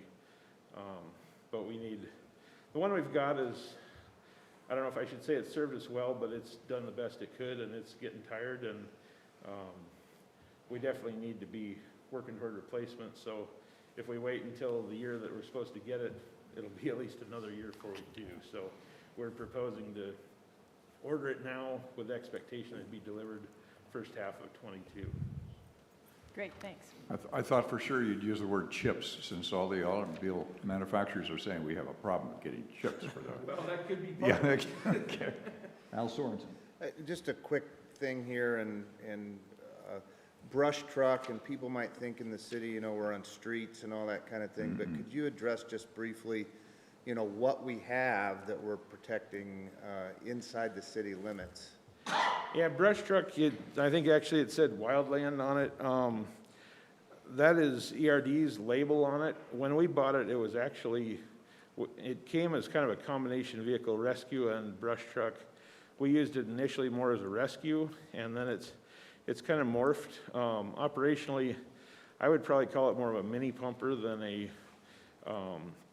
than limiting the name to brush truck. It certainly is, as we've designed it, has a lot of features that make it compatible to being doing off-road firefighting. We've tried to design out some of the problems we found with our current one. It's several times the last couple of years we've been off-road with it, either locally or elsewhere, and every time we've wound up with rocks stuck between the duals on it. The new one, we took a look at the three Moscow has, the ones that Walla Walla and Pasco have. They put super single tires on them. They're a little more attractive effort, and they do away with that problem of getting your vehicle sidelined because you got rocks between it. This one gives us the capacity of, you get some of these weekends when the Greek row area is really tight, people decide that they're happy or sad with the results of the sporting events, and they decide to combust stuff in the street, whatever. Some of those times it's when things are parked full, it's hard to get in there with our bigger apparatus. Give us an option for getting into the tighter areas, get a heavy snow period. It's four-wheel drive. We designed out a lot of the stuff that was problematic in our current one. So it is labeled here as a brush or wildland rig, but it's got a lot of capabilities beyond that. And if you look around, you guys are talking about developing some ground up by the high school. There's a whole lot of area within city limits that would probably be in our world classified as urban interface. Look up here by Regency, the Itani stuff that hasn't been developed yet. drop a firework into that, we're gonna be really dependent on our rural neighbors to help us out. So let's just take care of some of our own territory a little better. Yeah, good, I appreciate that. I kind of knew that kind of thing, but I think for the local residents and everybody else to know that, you know, this is something that we really can use. So, thank you very much. And the other word is cottonwood fluff. We've already had several fires with cottonwood fluff up in the upper, lower drives, and we've used them. Our wildlands truck. Any other questions or comments? Then do I hear a motion on this? Move to adopt. Second. Moved and seconded. Again, a motion to approve the purchase of a new wildlands fire truck. All those in favor signify by saying aye. Aye. Any opposed? Our next item is the Fire Department Training Officer Deputy Chief reclassification to Assistant Chief of Support Services. With that, Chief Mike Heston. Thank you, Mayor. Good evening, Council. Nice to be in the new council chambers. I like it. So before you is a reclassification. And because of our administration and our strategic activities within the department have continued to evolve, and that our demands and responsibilities on the training officer, the deputy chief, has steadily increased as well. So this position has been tasked with some new assignments and responsibilities, such as coordinating the reserve program, acting as the health and safety officer, coordinating the Washington State rating for us, for the city of Pullman, administering the new department website. He's also the accreditation manager, the grant manager, as well as responding to calls as the duty response chief. So what we're proposing is the reclassification of the training officer deputy chief, which is non-exempt, to an assistant fire chief of support services, which is exempt. The emphasis in the past has been increasing our line staff and our fire prevention folks in the past, but now it's time to increase the capabilities of our administration staff as well, in order for us to support the mission of the department. So this position will still continue to report to the fire chief. It'll be moved to an exempt status, a 40-hour work week, Monday through Friday, which is similar to the police commander positions of support services. The job description was reviewed by the training officer was reviewed by HR here in Pullman, for the city of Pullman. It was sent to the American Ben Human Resource Consulting firm that the city uses to review, and is recommended for approval on April 29th to be reclassified as the Assistant Fire Chief of Support Services, Level 19 exempt. This position will be in charge of 3 divisions: training, prevention, and administrative services. And then the reclassification of this position brings it in line with the currently assigned duties that it has, as well as increases the supervisory responsibilities commensurate to the exempt Assistant Fire Chief position. The current position of the training officer deputy chief is eligible for overtime with an average budgeted amount of $11,434 annually, averaged over the last 3 years. The total overtime expenditure for the last 3 years has been approximately $17,500 annually. And that's due to the fact that the training officer is responsible for the reserves, Monday night training, recruit academy on weekends, and all these things are outside the normal working hours of the training officer. The 2021 monthly salary schedule for the training officer is currently at level 18, step 5, and staff supports the Ameriben recommendation study to move this position to level 19, step 4. This is an increase of $3,144 annually from the current salary step, but overall this is a cost savings to the department of approximately $8,290 annually from the average budgeted amount, and up to $14,392 in savings annually from the actual budgeted expenditures. So that pretty much includes overtime that this person was accruing at this time. So, and with that, I'll answer any questions. Questions of Chief? Okay, Al Sorensen. So just to clarify for me, so we're changing this classification so there won't be any overtime? Correct. No overtime. This will be an exempt position. They will still perform the after-hour duties that they're doing now. Okay, thank you. Yes. Any other questions? If not, do I hear a motion on this? So moved. Second. Moved and seconded. Again, Fire Department Training Officer, Deputy Chief reclassification to Assistant Chief to Support Services. All those in favor signify by saying aye. Aye. Any opposed? Thank you. Assistant Chief Laveron in the back. You feel reclassified now? Okay. Whenever it takes effect, yes, okay. Okay, all right. I just want to make sure everybody saw him in the back of the room because been out on fire calls today, all right. Okay.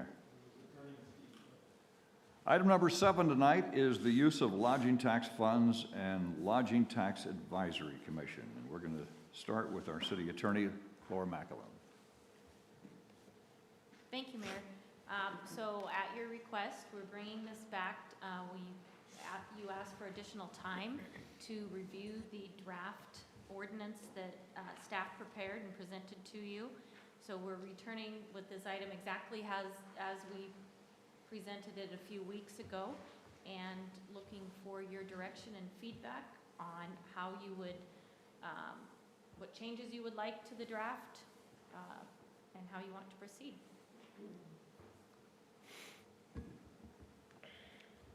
Comments?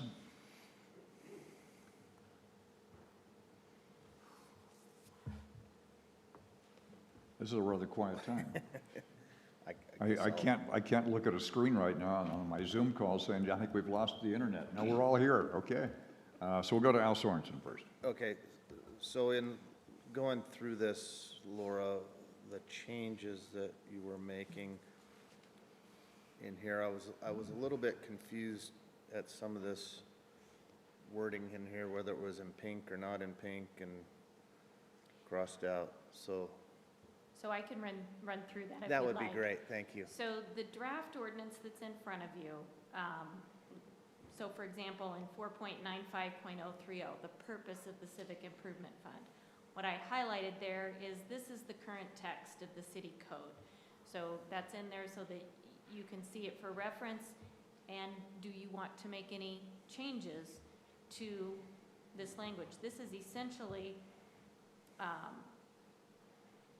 a verbatim repeat of what Chapter 67.28 of the state law says as to what the purposes are for the use of funds, expenditures from the Civic Improvement Fund, or we call it the Civic Improvement Fund in city code, but it's what everybody refers to as the lodging tax revenue. So some of the questions I had is that, do you want to provide for annual budgeted appropriation for specific festivals, city-supported events that are designed to attract tourism? Do you want to provide for an annual budgeted appropriation for the lodging tax grant program itself? Right now, you do all that through the budget process, and you can certainly continue to do that, but that's something that some jurisdictions do, is they specify in city code this percentage of revenue received from lodging taxes each year will be spent on, for example, the lodging tax grant program that the city administers. So those are just questions for you of things to consider. Okay, I think I'd like to go to Eileen and Dan, since they were working on this with you, and kind of see what their thoughts were on this. My understanding is that taking it out of the budget process is, I think, where we were headed. Is so it would be clearer to applicants, and it would be clearer to council when certain items came to council. We wouldn't be wondering, well, didn't we already budget that, and who's eligible, and that sort of thing. I think that's where we were headed in that discussion, and to get this language into the code, and that sort of brings us into brings us in closer alliance with other communities of this size and type as well. On the issue of appropriation for specific festivals or city-supported events, a lot of our discussion was around making sure that people knew that there are certain types of events, like Lentil Festival, like 4th of July, that we intend to fund, and we don't intend to reduce the funding amount of those things. And I think there's a couple of ways that can be accomplished with an ordinance to set aside either a percentage or a fixed amount and have language in there that says, this is the standard of what we fund these events at, and any addition to that would need to come through the lodging tax as a or would have to be explained through the lodging tax grant request process. I personally like the idea of having some more specific set-asides for our budgeting process to say this much percentage of the lodging tax revenues are going to be dedicated to grant recipients, and possibly something that says this percentage is going to be set aside for capital improvement projects of, you know, longer-term investments, because that gives us all a much better sense of, you know, when we're giving out those grants on a case-by-case basis, we can kind of keep that in line with this is how much money we've set aside this year. And that gives us kind of a framework to judge against, as opposed to this is how much money is in the account. Because, you know, that's a much bigger number than maybe what we think we're going to spend on those grants each year. Yeah, and some of the comments we've heard from citizens is, well, I've heard that there's all this money, why aren't you doing anything with it? So that would sort that out. And Mike, where are you at on this? Sure. I think part of the discussion that I gathered, as well as, in my mind's eye, taking this particular fund and dividing it out into basically adding 3 bars line items for the accounting purposes. One for tourism promotion on that, one specifically identified for 4th of July, another one for Lentil Festival would take no work, in addition to add a 4th one towards grants. So if a percentage option is something the council wanted to do based on last year's number, make that part of this. So those things, it sounds like, will live outside of the tourism contract. And then, of course, anything that isn't budgeted and spent, but is gathered for revenue, does go into the reserves, and that number can be identified as well if there's a particular reserve goal that we're building towards a particular project or projects. So that from an activity point on the accounting end, very simple. Okay. Mayor, so what I also wanted to point out is the underlined section in that first section 1, the underlined text in 2 and 3. What that does is it clarifies in city code the process that has to be followed by the city to allocate these funds. So you can certainly, through the budget process, set up those 4 different buckets of money. But remembering that what we have to make sure we get to is that in that process of establishing those buckets of money in the budget, there has to be time for that proposal to go to the Lodging Tax Advisory Committee, and they then make a recommendation back to the City Council as to whether that's the appropriate amount. So just codifying those steps that need to be followed when you specify how much money you're going to spend on, say, the Lentil Festival when you adopt the annual budget. And then each individual grant application, you can certainly set aside a bucket of money for grants annually, but each of those individual grant applications continue to go through that process of they're vetted by the Lodging Tax Advisory Committee. They make a recommendation to the City Council, and then the City Council either approves it or sends back an alternate proposal and gives the Lodging Tax Advisory Committee 45 days to comment on that. So like Dan was saying, then, I mean, if we set a certain percentage away for, just say, Lentil Festival, and we wanted to give them more, would they then apply for a grant? Yes. Or, okay. Yes, or the Which we City can Council do. can always initiate giving more to a project, but you then have to send that City Council recommendation to the Lodging Tax Advisory Committee for their review and advice. Well, let me go the other way. What if we didn't want to give them as much? I don't know that we would do that, but I'm just, Well, it depends on how you establish it. That is part of the budget process each year. If you ran a proposal through the Lodging Tax Advisory Committee that says we're going to give, I'm just going to use a round figure here, we're going to give $100,000 to Lentil Fest in 2022. The Lodging Tax Advisory Committee would have to advise you on that. If you adopted it into the budget, it's a budget item, and you've allocated those funds to the Lentil Fest. So So would we, The change in that, any change in that still has to go back to the Lodging Tax Advisory Committee. So if at some point during the year, the city council said, no, we want to cut that in half, you have to send that idea to the advisory committee for their advice and recommendation.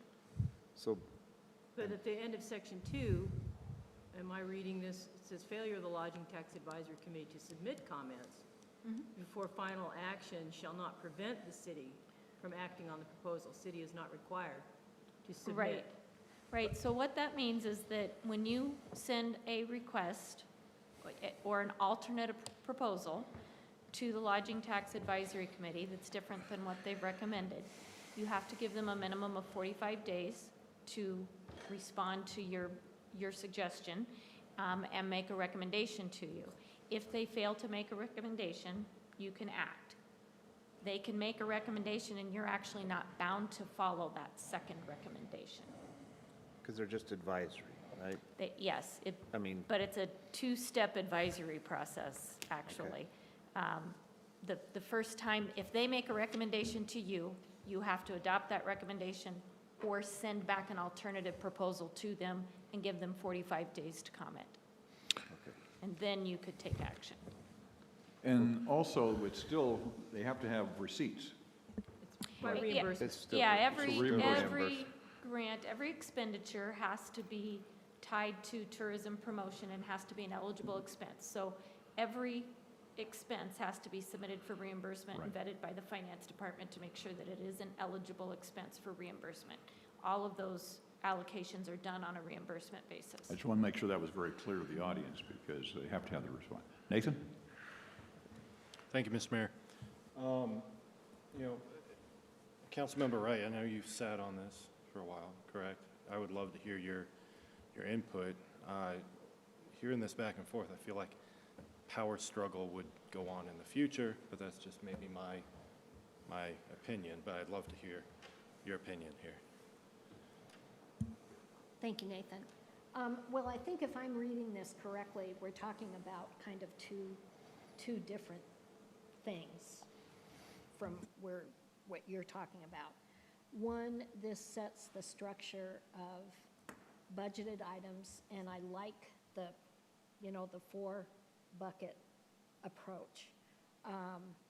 And keeping in mind as well, I mean, there's a lot of money in that pot, but it is designated for only certain things. I mean, just because we have, $1.5 million, let's say, that doesn't mean that we can just put that towards something else. It has to be tourism related. So, we can't put that to redoing the streets, or we can't put that to buying a new fire truck or whatever. So there is a caveat in that. So I think that what we're doing here cleans up the process, but it doesn't address, I mean, there is the one other bucket of the tourism, that's another whole category that still is yet to be determined. But I like the way the budgeting process has been addressed. I like the way the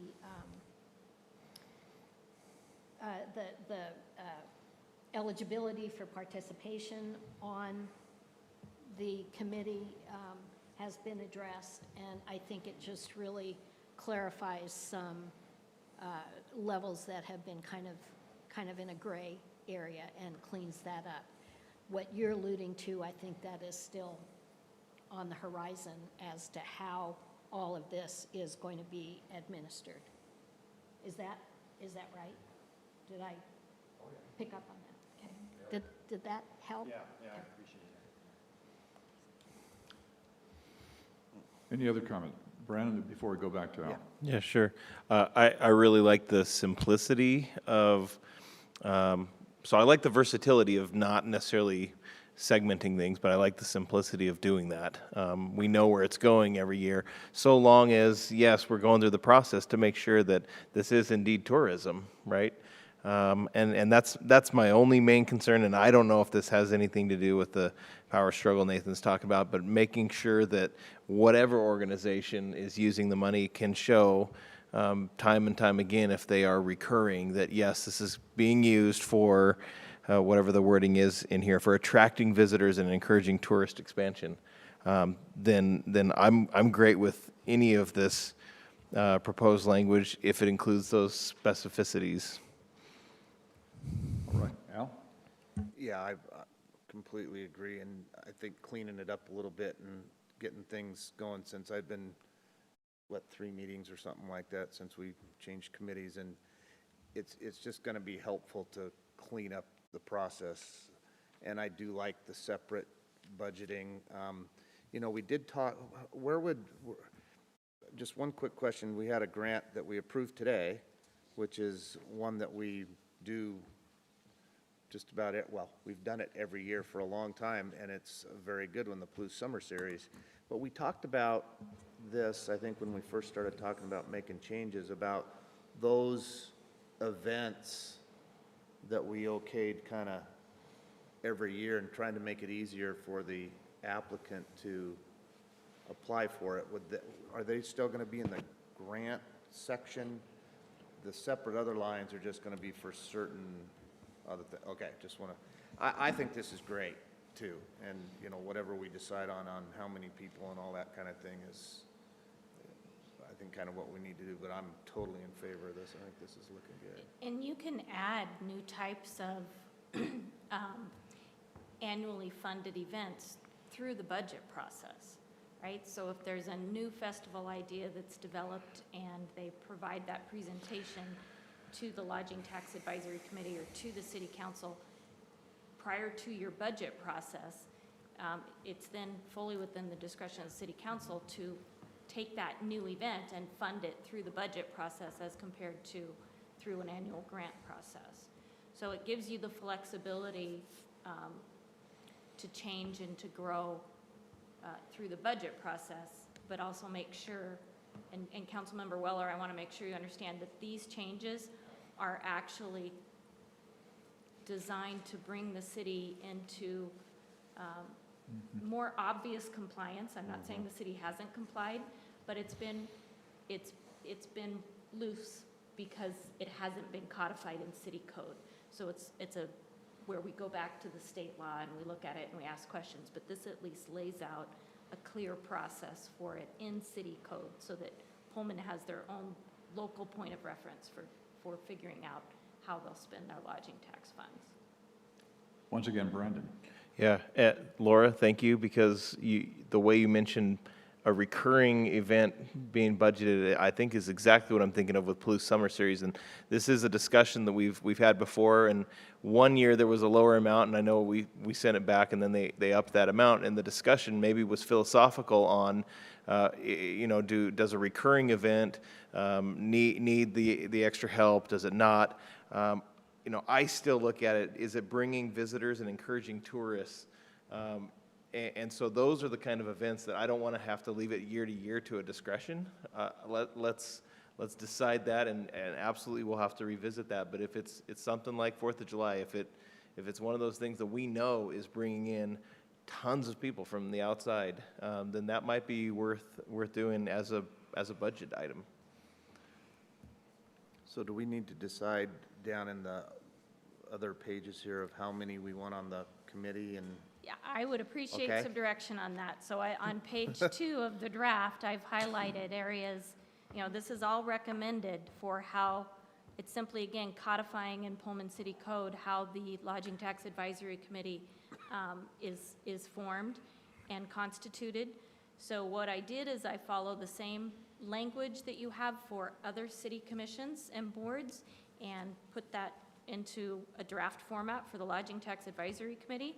But some open questions are obviously how many non-elected members do you want on the board and how many elected members? You're required to have a minimum of 1, but this year you've transitioned to 2.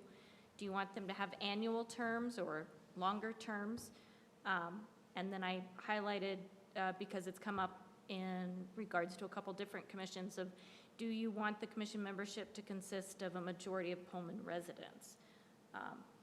By statute, you have to have an equal number of persons representing the businesses that collect lodging tax revenue, so the hotels, motels, beds and breakfasts, even VRBOs are required to, and Airbnbs are required to collect lodging tax, and an equal number of recipients of the lodging tax funds. So that can be your regular recipients, and that can be anybody that receives funding through a grant that represents an organization. That or does an or that entity. could? Is there a That does, has to, it actually says they have to be a recipient, so I would say it would be a backward-looking Okay. analysis. So somebody from the summer series or the chamber or other places that have Correct. received the funds. Correct. And I thought this year, the addition of Al to the committee was as a representative. For the Gulf. of the city, as a recipient of city funds. Right. As opposed to an elected. Can I understand that? You, as a recipient of city funds? No, because they are 100% city funds. They are always city funds. They simply have to go through a process. The position representing the city as a user, I guess, of those funds. Because, you know, I want to, we do receive funds as we fulfill our obligations for staffing the 4th of July and Rental Fest. So we do process some funds back for overtime and such. But I think that's allowed through the budget process. Okay. Because I'm it's an just- administrative I'm cost just for the talking about how facility. Glenn described that when we were talking about altering the representation For this year. on the committee. Yeah, my recommendation would not be to identify a city official as a recipient. These are city funds, and it's the city that decides how to spend them ultimately, even though they have to do it, they have to go through a process and get a recommendation from the advisory committee. And I mean, right now, the way the city could do it is that the city could establish a position to handle, they could hire an employee to manage tourism promotion, and that is an eligible expense for the expenditure of those funds. It would just be part of the annual budget process to seek the input of the advisory committee on doing that. And then, like I pointed out, they're not bound by what the advisory committee would recommend. They can do the 45-day review process. So, because if you did it, the city as a recipient, I can see a difficult situation where a city employee would want to be appointed to the board. I think, I would recommend that it's elected and non-elected, and that the elected officials represent the city council, and that the non-elected are the equal representation numbers from the collectors and the recipients. No, that's fine. I'm just stating how it was described to me to alter the construct of the committee, so. But I think the way it's written here has cleared that up. That's one of the points that's made that nice and clear for everybody now, rather than But different. again, within Yeah. the confines of the RCW, right? Correct. There always has to be the equal number of persons generating the tax and persons receiving the tax. And I would not include the city within those two parties. Even though we apply. Okay. Yeah. Al's Yes. next? Clear as mud, yeah. Al's next, please.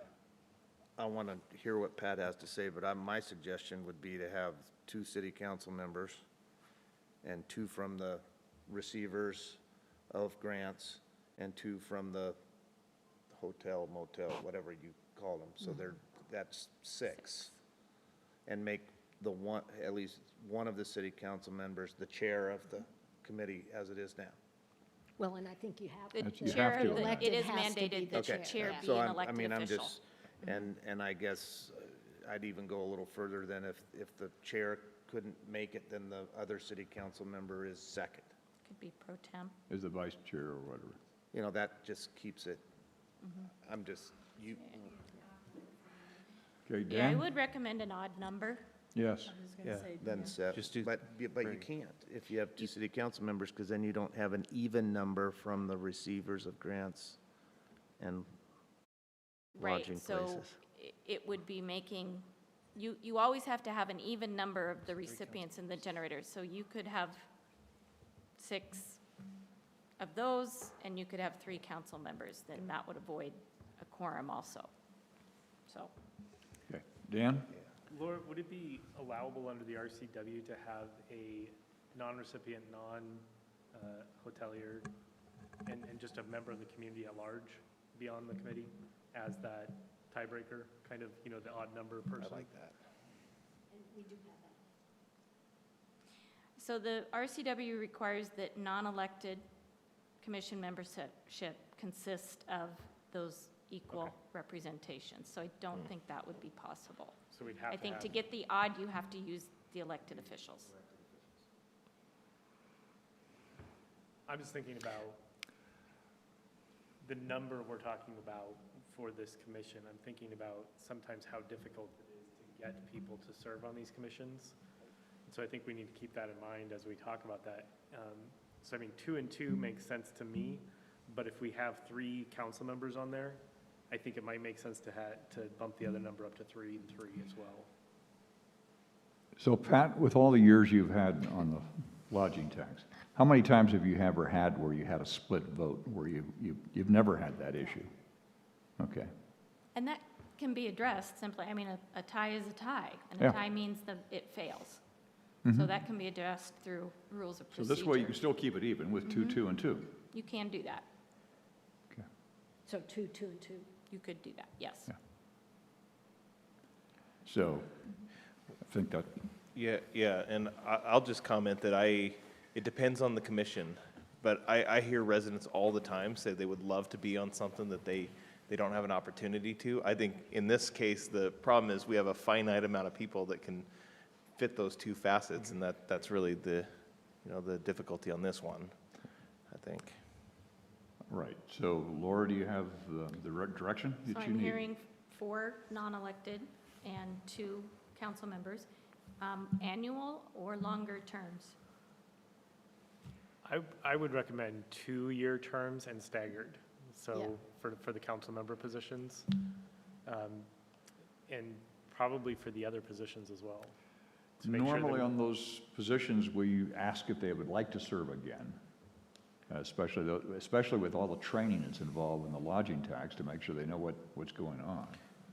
So, Yeah, I mean, there's a pretty steep yeah, learning curve. learning curve.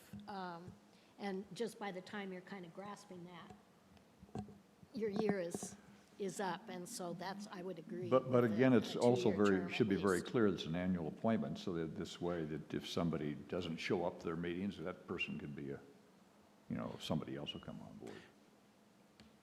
board. Nathan? Thank you, Mr. Mayor. I like the idea of the 2 years. I would also say it speaks, and I think Brandon has touched on this, and I hope I'm not taking your point, so. If you do, then I will, Interrupt no. It is important to also explore new voices for the commissions. I know LTAC, I actually don't know LTAC. I don't know all the stuff that goes into it. But it does speak to the fact that we've had a number of people who do serve for an extended amount of time. And, I've said this before, part of the reason when I stepped off of the committees that I did to give younger or less experienced council members an opportunity, I think that should be afforded the citizens as well. So, putting that 2 cents in there. Sorry if I took your point. You did not, I'm not worried about people not showing up. I'm worried about somebody who is in there so long that training or no training, that they might not be willing to hear new ideas and afford those other folks who want to serve. So, I would say it would be difficult to find people with 3 and 3, but with 2 and 2, we might be okay. We might have enough people that would be willing. I don't know. Al? So what if we did the 2, 2, and 2, each one of them was a 2-year term, but they were staggered so that you always had that turnover. That's my thought. I think that would be good. Or Yeah. do you think it should be longer, Pat? I think it shouldn't be shorter Right. than 2. But I think then there's always the opportunity for reappointment if that, After that? yeah. Sure. Okay. So now, Unless you have some, some organizations will do something, like it's to serve 2 consecutive 2-year terms, let's say, and then you're off for a period of time, which you could come back on. But I mean, that then gives you a natural break. And I don't know that that's something that would be appropriate with this, but I mean, that certainly is also another thing where it essentially is term limits, but not. I mean, there's still an opportunity to come back on. I just throw that out there. Eileen? Yeah, did we knock down on the point whether the membership shall consist of a majority of Pullman residents? You got mentioned in Yeah, we didn't passing, talk but I don't about know that we. Yeah, we haven't reached that one yet. Okay. And I did just want to point out that immediately below that very short one-sentence paragraph that I should not have done, 3 for 1 year, 2 for 2 years. it does have a suggested language of staggered appointments. What I did is I looked at how other jurisdictions did it, right? This isn't something new. The suggested language is in there is a term of 3 years. I saw that pretty commonly in other jurisdictions, but what I'm hearing, I think, is that you would like that to be, once the staggered term runs its course, and I would need to adjust that because it has 1 year, 2 year, 3 years, and then thereafter for a term of 3 years. But am I hearing you say you would prefer it to be a 2-year term thereafter? I don't know that we really set Okay, on Dan? it, did we? That's what I would recommend, 2-year staggered term, and I think you could accomplish that with one from each of those buckets being initially a 3-year term, and one from each of those buckets being a 2-year term, and then thereafter a 2-year term. To get the stagger in Yeah. place. Well, and I guess the other question that I have is particularly in, as it pertains to the hospitality people that are on there, are we looking at those individuals as individuals or as representatives of hospitality group? So for example, let's say if we only had 2 or 3 hotel motels in town, you're limited with the number of people, that you can draw from. So would we continue to draw from? You have to. You have to draw from the entities that generate the tax. Yeah, So- no, I know that, but let's say if we only had 2, you continually take the same 2 people from the entity, or do they represent the entity so those people could be on there essentially for a longer period of time? Oh. No, they does that make represent sense? the business that's collecting the tax. Okay. But what I'm saying is, are those then always going to continue to be the same people? Well, I honestly think that's how Pullman came to having 3, because I think at the time the Lodging Tax Committee was formed, there were 3 hotels in town. And so it has always been those 3 Yeah, no, hotels and then, There's only 2. There's only 2 lodging tax people, or lodging 2, 2, and 1. hospitality people. in the new, We haven't appointed anybody. okay, because of a vacancy, okay. But there are other entities that collect taxes, lodging taxes, than just the hotels, right? So all of the VRBOs in town, VRBO makes sure they collect that through the reservation system, same with the Airbnb. So those are all entities that collect the tax and are eligible to serve on the Lodging Tax Advisory Committee. Okay. But you understand my question? Yes. Is it the person or is it the organization? It's that's the being business, represented? right? So they all are businesses in town that have a lodging business that is required to collect the lodging tax. So any of those businesses are eligible to sit on the advisory committee, and they can designate an employee or a representative from their business as the person that would sit on the committee. But it is not the individual persons, and they don't represent the industry. They represent the specific business that's collecting the tax. Okay, Mike Urban. Yeah, I think that's what I was just trying to get to, and I think where I got a little confused too. So when you appoint somebody from the collecting agency, say the Hilton, because we don't have one here, are you appointing a member, a person from the Hilton, or are you appointing Hilton and they can send whoever they want? You would appoint, the mayor would appoint someone who works for Hilton. So the individual. The individual, but they are there they are only there by virtue of the fact that they work for Hilton. So if they were to quit and go to another job, they'd no longer be eligible to sit on the advisory committee. Correct. Okay, that's what I So wanted- you were that's going what the I wanted same to get to. direction that I was, so. Okay, once again, Dan. So if we did have something like a term limit in this, the individual would be the one with the term limit, not necessarily, so if it was, we could talk about it like that too. So if it Right. was the Hilton, they send somebody and then they serve their 2 years and then they can't serve anymore, but the Hilton could send somebody else and that would still be an eligible Right. person. Right. And that's kind of where I was going with that, because you could have somebody on there for, So as Eileen mentioned here, we haven't settled on majority Pullman residents and parks. Well, my comment to that is, are most of our recipients within Pullman or not? Because if they, We can't guarantee that the people that are in the motels and hotels are living here. I'm sorry, I meant the recipients of the grants. Isn't that what you said? Is that, or both? Okay, because I guess I am thinking about the Blues Summer Series, and that's, So the he happens. recipient is PYBA? No, it's No, Scott Parrish. PSS.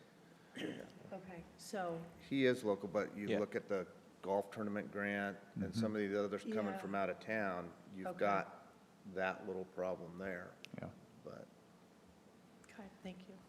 but the other thing is that representatives of a hotel group, if you will, might not live in Pullman. That's all. Might not live in Pullman, As currently. but they would be representing A a Pullman business in establishment. Pullman that collects the tax. So there's kind of a so little if you fine leave line it as there. majority, with 6, we'd have to have 4. Well, definitely you have the 2 city council members, obviously. So, yeah. Half of that. So, Dan? For this question, I think I'm a little less concerned about the representation on there because the fact that the tourism dollars are talking about events that are going to be focused on Pullman and bringing tourism into Pullman. So I'm a little less concerned about kind of the outside influence for this commission. Okay. Do you agree with that, Pat? Me? With what he just said? Yeah. Rest of the too. council? I see some head nods. Okay. So that line would not be in there. Other questions that we have not addressed? Again, we have an executive session tonight too, and we do have one person waiting to get on here for new business. So, and if you'd like to continue to have this discussion, you want to look at it further, because the remaining items are, do you want to limit the expenditure of lodging tax revenue to projects or events that happen within city limits, is one question. And then what are the minimum criteria? Do you want to codify that? Do you want to put that in city code, what the minimum criteria are that the Lodging Tax Advisory Committee applies? That's what I heard multiple times. One year, we had an from you. issue where some of the fields weren't ready and they had to go to Colfax. So in that particular case, if we had a limitation only in the city limits, we couldn't have funded that, even though we didn't have the grounds that could have accommodated it. That's correct. Yeah, that's So true. that If needs you to put be that considered. limitation in there. The one that we just approved today, they're using 2 fields in Pullman and the rest are not in town, but the majority of the people are staying in Pullman. I mean, we got to be really careful Yeah, about. right. I think some that. careful language there, because I can see a group wanting to use maybe the fairgrounds. Mhm. So I my would recommendation would be that we simply delete that from city code, and then that could be a factor that you ask the Lodging Tax Advisory Committee to apply. That'd be the question they'd be asking. But we want to make sure there's flexibility because, again, there could be problems with, you know, with grounds or whatever else, and you don't want to hamstring the group. Okay? The next question. So then the next one was, do you want to adopt minimum criteria for the Lodging Tax Advisory Committee to apply when evaluating a grant? And that question is in there because I have heard that comment multiple times as you have discussed this topic. Wait, say that again? Do you want to establish by city code the minimum criteria that the Lodging Tax Advisory Committee has to use in evaluating a grant?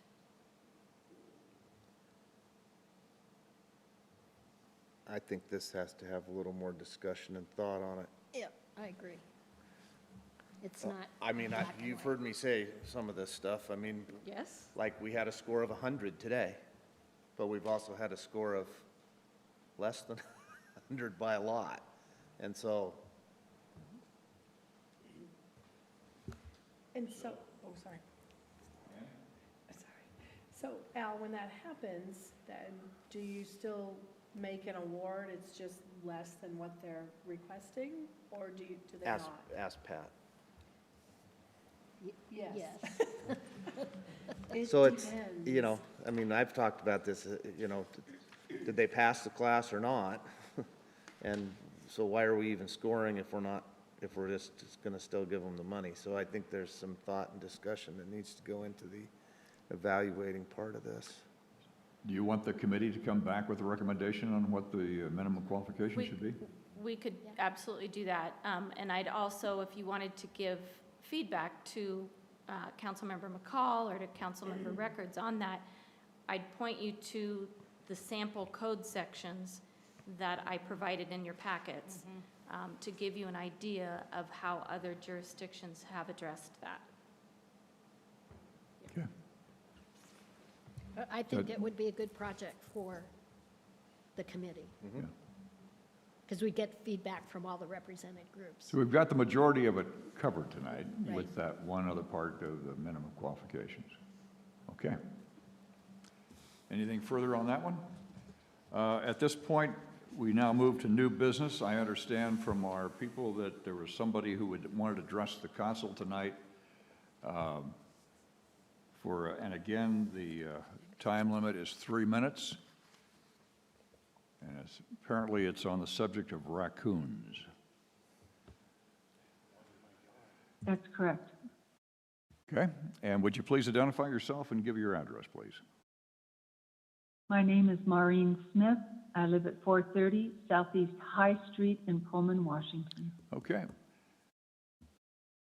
Go ahead. Good evening. My name is Maureen Smith. It is late. I'm grateful to have a few minutes with you. And I live on the 400 block of High Street, Pullman. I'm a Pullman homeowner of 17 plus years and employed at WSU. This past week, during daylight hours, I had 4 raccoons of varying sizes and 1 skunk come up into my yard and onto my deck. My next door neighbor has had 1 raccoon that she is aware of come into her yard and drink from her dog's water bowl. She took a photo of the animal, which I can share with you if you'd like. I initially contacted the city administrator about my concern, who referred me to the Pullman PD code enforcement officer. I was informed by Elizabeth Auger that the police do not respond to wild animal calls. Further, if I wanted the animals gone, I would need to hire a licensed trapper to address my concerns. I was given 2 names and phone numbers.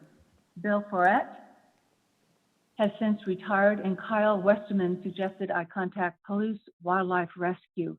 I did make contact, but they only respond to animals in crisis, meaning injured, not nuisance animals. Elizabeth commented that it requires 3 years of training to be able to safely pick up wild animals. In my estimation, someone should start training now. While on the call to Bill Foret, I spoke with a faculty member who replaced Bill.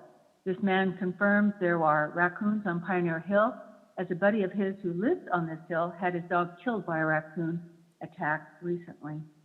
I was dismayed that there was no communication or understanding between the city and Pullman PD on how to respond to calls about wild animals in the neighborhood. Who do we call? This should be very clear. We have had deer, cougars, coyotes, skunks, and raccoons on Pioneer Hill. As a taxpayer and homeowner, when confronted with wild animals in my yard, I do not want to be told to hire a licensed trapper, essentially implying that I'm solely responsible financially for the safety of 1/4 of all Pullman. I want and need help now. About 10 years ago, we had a coyote family nesting in the Lawson Gardens. The police asked citizens and homeowners to call in and let them know date, time, and location, and what they saw so they could zero in on where the animals were living. They were relocated. About 20 years ago, a work colleague who lived in the modular home community heading west of Pullman opened her door to find a cougar waiting. Her dog made it into the house, but her cat crawled up into a neighbor's car engine to escape the cougar. Later, the neighbor came out and started a car, and the cat was critically injured. My friend quit her job and left the state as she was disgusted at the lack of response or even interest by authorities. And we have 10 Why seconds should left. anyone want to? You have 10 seconds. Why left. would anyone want to live here, especially with young children who play in their yard only to potentially become endangered by wild animals? The city of Pullman and the police department need to step up before something truly awful happens. Thank you for your time. Thank you very much. At this point, thank you for that call. We can refer that on, and we can have a discussion on that later, dealing with our animal control officers. With that, we That now... would be helpful. Thank you. Okay. Now, at this time, the City Council will adjourn to an executive session pursuant to, while the provisions of the Open Public Meeting Act do not apply to discussions relating to the interpretation or application of labor agreements or that portion of a meeting during which the governing body is planning or adopting the strategy or position to be taken during the course of any collective bargaining, professional negotiations, or grievances, or mediation proceedings, or reviewing the proposals made during the course of negotiations or proceeding. City Council is announcing its intention to discuss such matters in executive session. Executive session is expected to last approximately 10 minutes. If it becomes necessary to extend the executive session, someone will return to announce the anticipated additional time needed by the City Council. The City Council does not anticipate taking any action following the executive session. Executive session is conveniently located in the Palouse Room right next door. So that is where we will adjourn to. We will start the executive session. It's now 9:22:30. We will start the executive session at 9:25.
This is a notice that the executive session has been extended 5 minutes.